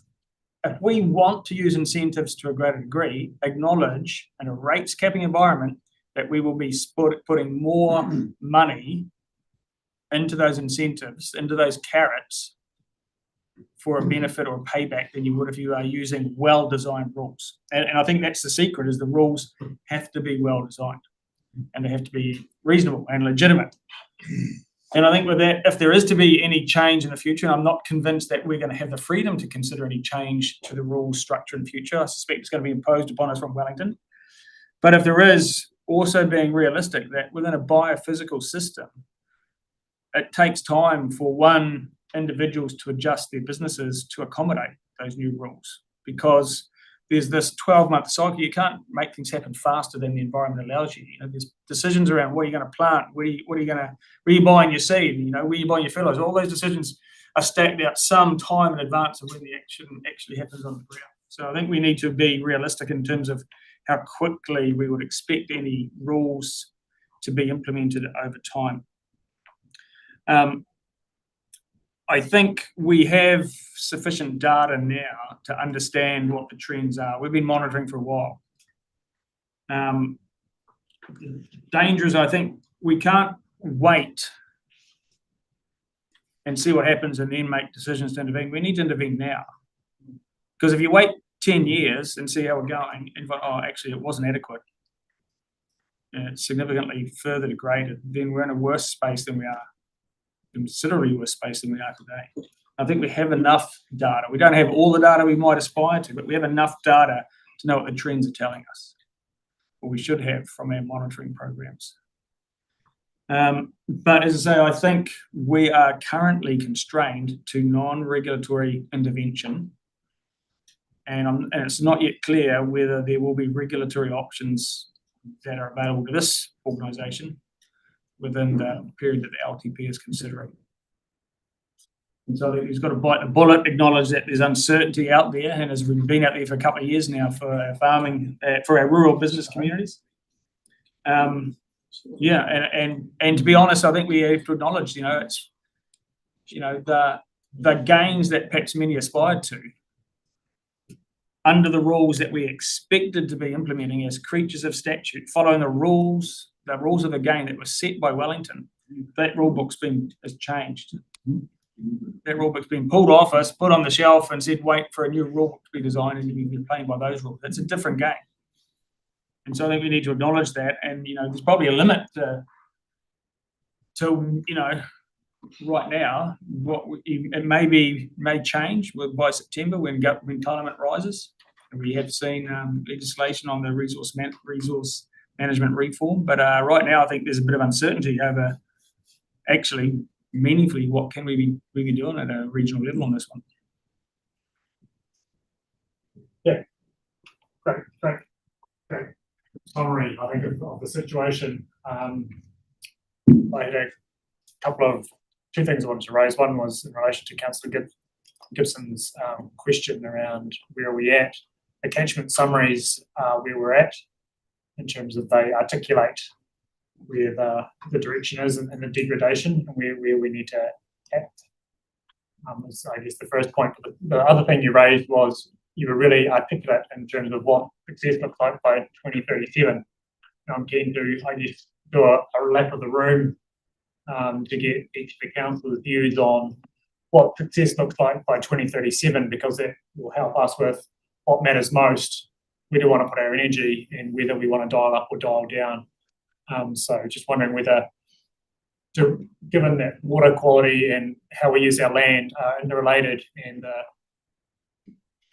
core function, I guess, of the regional council is pretty squarely in that water space. So pretty keen to get a really clear view on what success looks like over the next 10 years from councillors, and we can articulate up on the board and then really build that into how we're going to try and program out the work we do into the long-term plan, and then we can build that up and then bring that back for councillors to start going yes, no, okay, what's the dollars value around this, and shape that up into a program.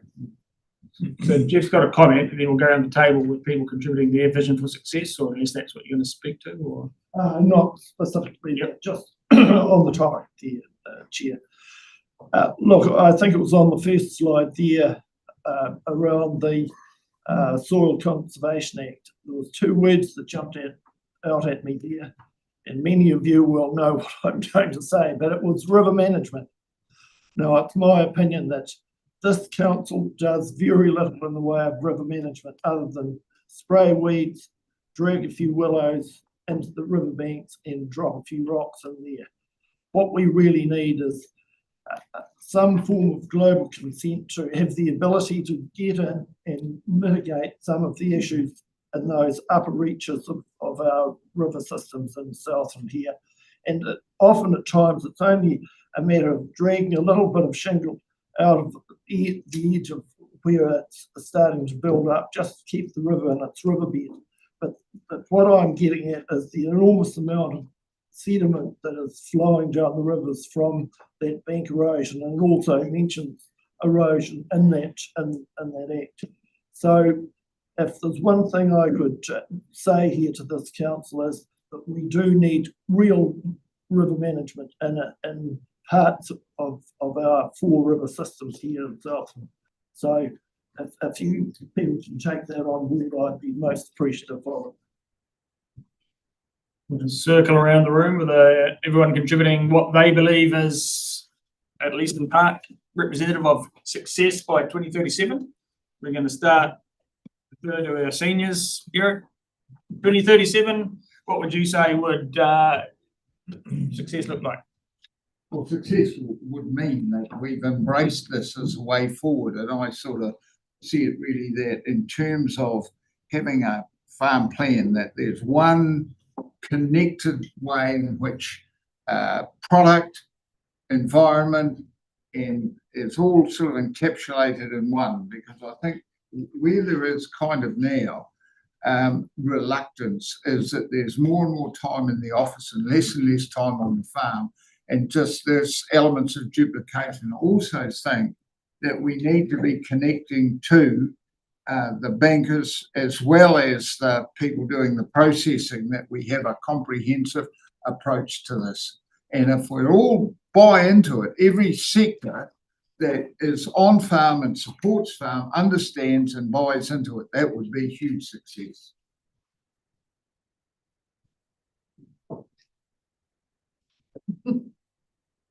My first response is living somewhere else. Oh, we're talking about some rivers here. Fresh water, not yourself. Oh, okay. Actually, embedding our functions in whatever the new entities look like, so that our land and water are protected and or improved.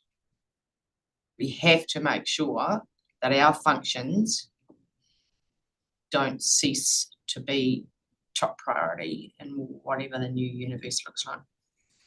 Otherwise, I will shift. I will. I'm not staying if the environment is not a top priority for the people who are making decisions about my old age. And I've seen that young people, and I'm frightened by the thought that some of them might be looking after me in my old age. But anyway, there you go. It's okay. A bit like Lundell, but worried we'll all have to leave because we can't make a living off our land. Left it all to the weeds. There won't be anything left. There will be nothing left. There'll be no economic muscle out of this province if we get this wrong. This is one of the things we've got to get after. We'll be eating our cabbages. I missed that. You want to add something about cabbages? I don't really. We'll be eating our cabbages. 12 of them here. But I guess the thing, I put a sobering note across it. I don't want socialisation of this stuff. I want people to understand what they're doing that needs to improve and front up to it. So through farm plans or whatever. I don't want it socialised across people that aren't making any, because I hear it around here all the time that everybody's got to improve. Well, some do and some may not, actually. So stop talking about that and actually put some stuff on the table that we all say, yep, this is what you're doing, front up to it and make a difference. I think we'd all go forward, and it's got to allow for a bit of intensification and a bit of de-intensification. Because we're not subsidised. So without allowing another generation to come through and do something differently, then they won't be able to take it on, and we'll end up with corporates. And my experience with corporates are that they have a whole lot of people that can do all the documentation, but it doesn't necessarily happen on the ground. And some organisations, what tends to happen is as long as the paperwork's done, that's fine. We don't always check on the ground to make sure things are happening. So there's got to be a future, and there's a good future for us as long as, I say, we don't socialise it and you put a whole lot of people out of business. And like that's the thing with Land and Water Forum, it seemed bloody hopeless. That didn't matter what we do, it wouldn't be good enough. You know? And you go, well, what does that look like? Do we all just pack up and walk off then? Is that what it means? And I guess we heard that from Canterbury as well. So I don't believe we're in that place. I mean, I've travelled a bit. The tourists talk about our environment as being, they come here, they have a look, they don't even have to, they just think it's amazing, New Zealand. If you ask them, this clean green thing, if you talk to them overseas, that's what they say. Because they know their own countries are so polluted compared to what we've got. Well, we've got to look after it, Take absolutely. it for granted.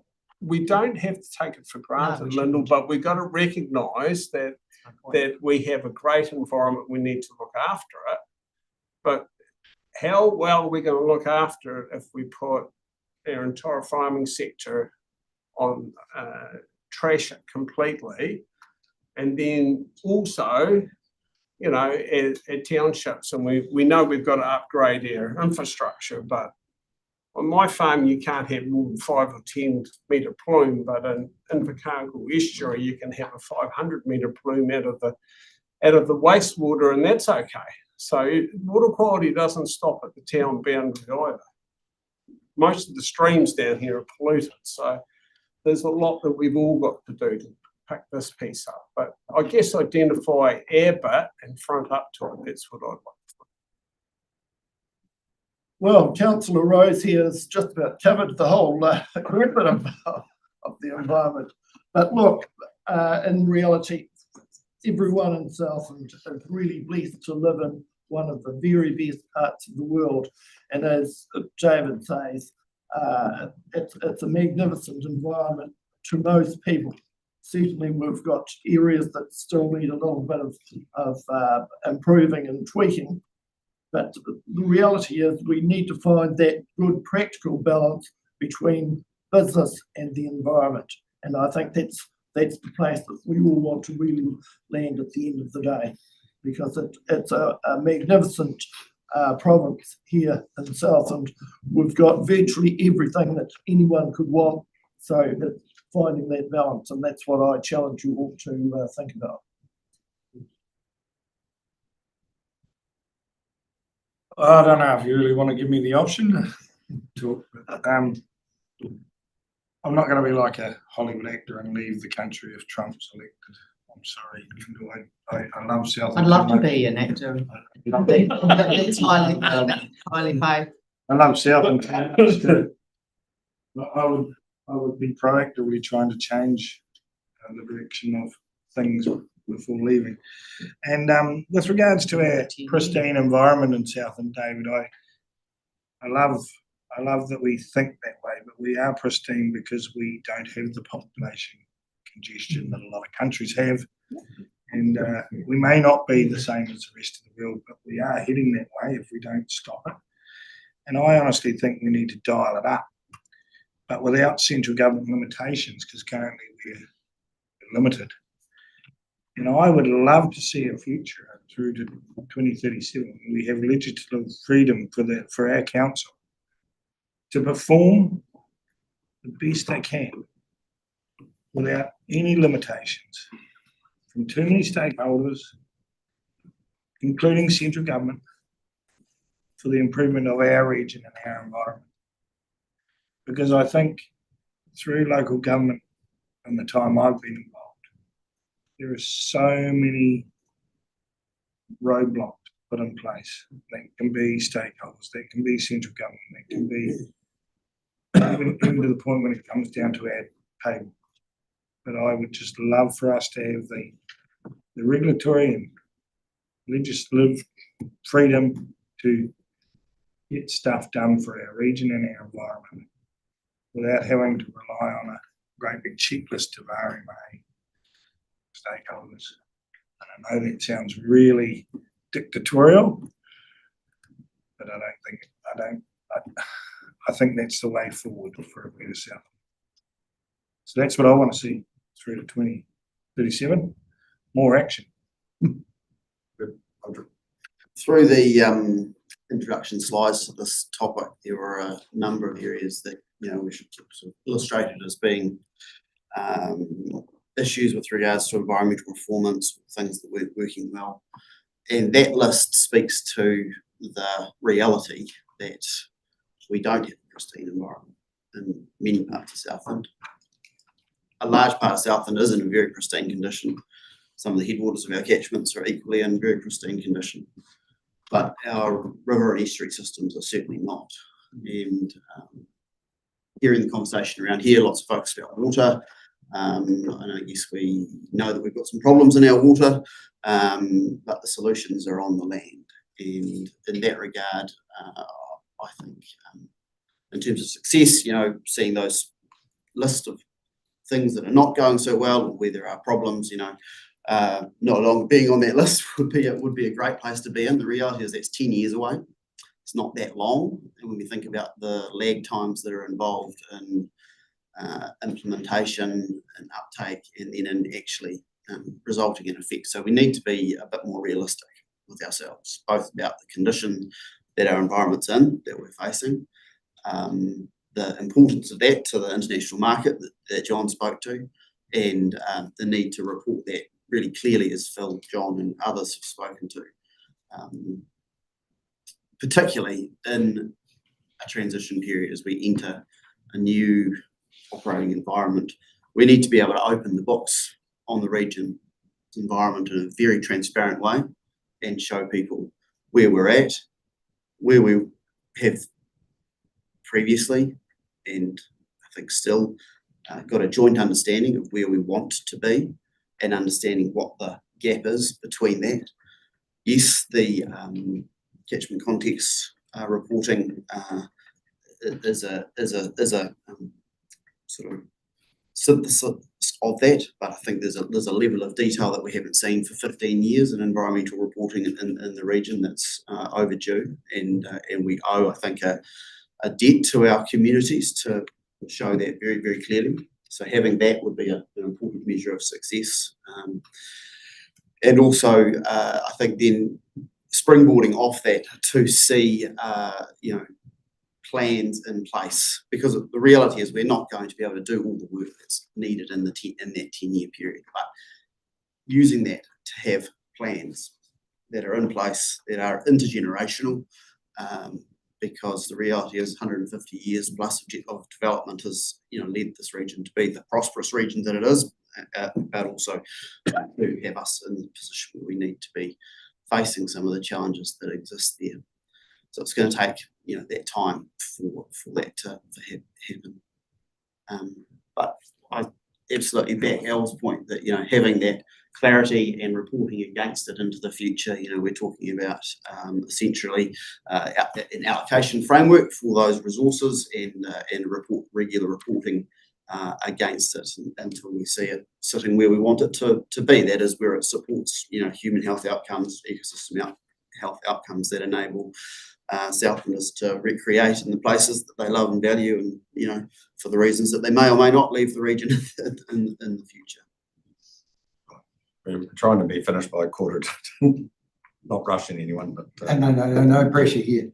I believe we have to define the water quality that's there now in streams, tributaries to our main rivers, and we are getting very close to having the tools to be able to work out where those contaminants are coming into those streams. So, and what I would say from what we identified properly, the contaminants and things that are sitting in our streams now, and then I'm saying reduce that by 15 to 20% over the next 10 years. Now that might be a tall ask, but if you do just measure the outcome, then the people within that catchment are going to work like hell to make it work, because they all work together. We see that at the moment in our catchment groups and how innovative they are and how they actually put things together that none of us councillors or scientists have actually sort of thought about. So that's my thing, define the quality now, and then 15 to 20% maybe reduction in that, not turbidity, because turbidity is a function of banks and things going down. But if we get that in our streams, then our main water bodies are going to be a hell of a lot better, and our estuaries are going to be a hell of a lot better. I think we've got the technology to do that. very good. Yeah, well, everyone's raised some really, or made some really, really good points. Not too much more to add, other than the fact that pretty hard to understand just what our context might look like in 3 to 4 years' time. To Phil's point, I think I'd imagine there'll be some regulatory backstops in place. But there is, to Simon's point, some real value in the interim in socialising a pathway forward, I suppose, for a better want of a better descriptor. So it's to your point, Dave, you take your community with you in whichever particular way you can in the interim until we actually know what the context is that we're operating in 3 to 4 years' time. That's my bit. Morris, thank you. Well, I actually agree with Councillor Gibson. It doesn't happen very often. Yeah, that's all you need to say. John? You're feeling all right, Morris? I was Some kind of nightmare. instead of having an increasing trend, which we've seen over the last 20 years of nitrate pollution, I'm just looking at the report we got in January. Instead of having a situation in the last 20 years where we've got about 3/4 of the long-term monitoring sites showing a degrading trend in nitrate concentration. So if we can turn that around and have 70% of the sites showing a improving situation, and that should also apply to other contaminants like phosphorus and phosphorus in particular, then that would be a good place to be by 2037. But we've got powerful forces acting against that. Another graph in this report we got in about the nitrate shows that the amount of nitrogen, urea, applied to our land from 2002 to 2019 has gone from about 25,000 tonnes to 75,000 tonnes.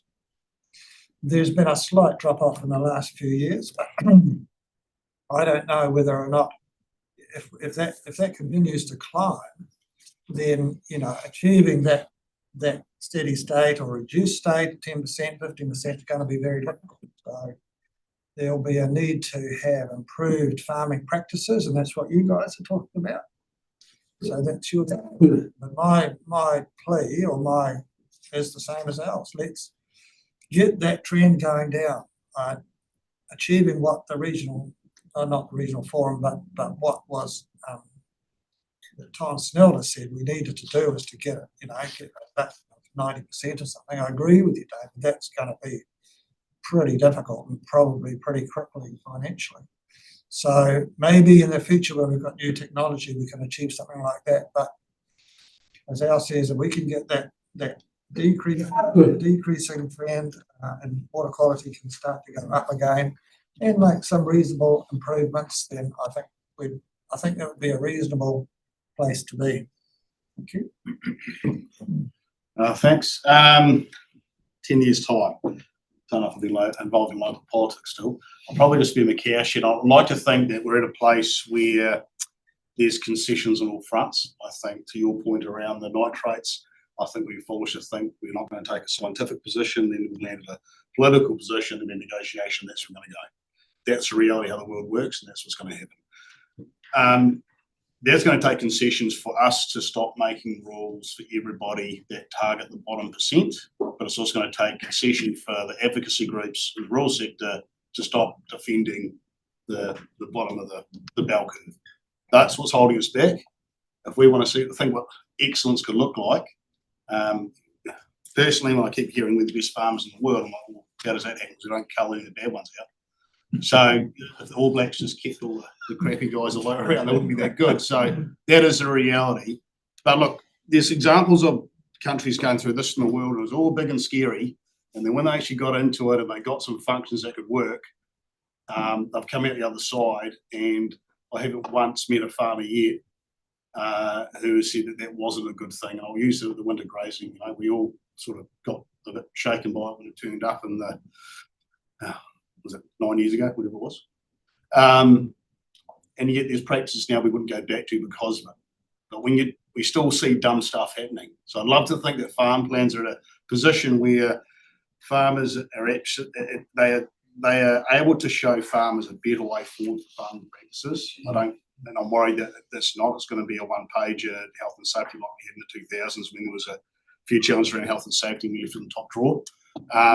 But there are some fantastic things happening, but there's also a lot of dumb stuff happening.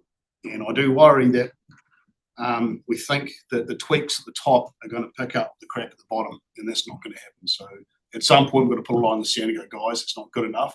Get with the program, or it's going to start hurting your pocket. Thank you. I'm running out of whiteboard space. Sorry, Anka. I can give you these later. Say no. Catchment Hawara plans for 12 reporting catchments, and 6 of those have to be over 5 years old. They've been functional for 5 years at least by 2037. Ngaitahu indicators of health are embedded in our integrated catchment monitoring. And again, we've got 5 years of data by 2037. So we've got 5 years to get it in place, 5 years to benefit from having that within our integrated catchment monitoring. Rural businesses have environmental management plans that demonstrate a direct contribution to the catchment Hawara targets. Wetland increase. The area has increased. We're 50% on the way to restoring the area back to that was here in 1995, which reflects the Mana Whenua aspirations on wetland restoration. We're halfway there in 10 years' time.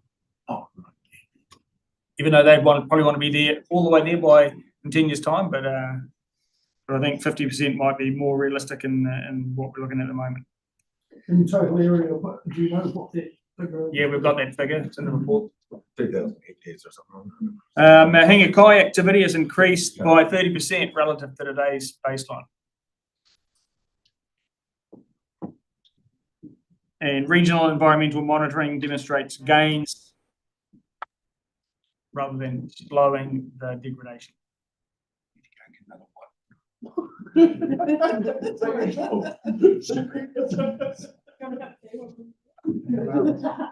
What about you, Mr. Chairman?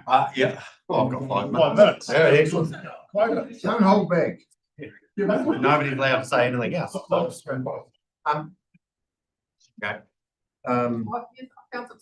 It's funny, whenever I look at it, I say, okay, what's the next generation? What's going to be for family? We're here for them. And I remember always going back to my father, great man, so he always said that we're making decisions. We're making decisions that he said we're making decisions that I won't see the results. You know, you're that far that we're trying to fix problems that are going to be intergenerational and his thing say get young people on the council to make decisions who might see the results. What's going on? Yeah, I'll need a whole one. But that is the thing. You want systems embedded, and that you know, when it started farming, that in 10 years' time, that it's normal.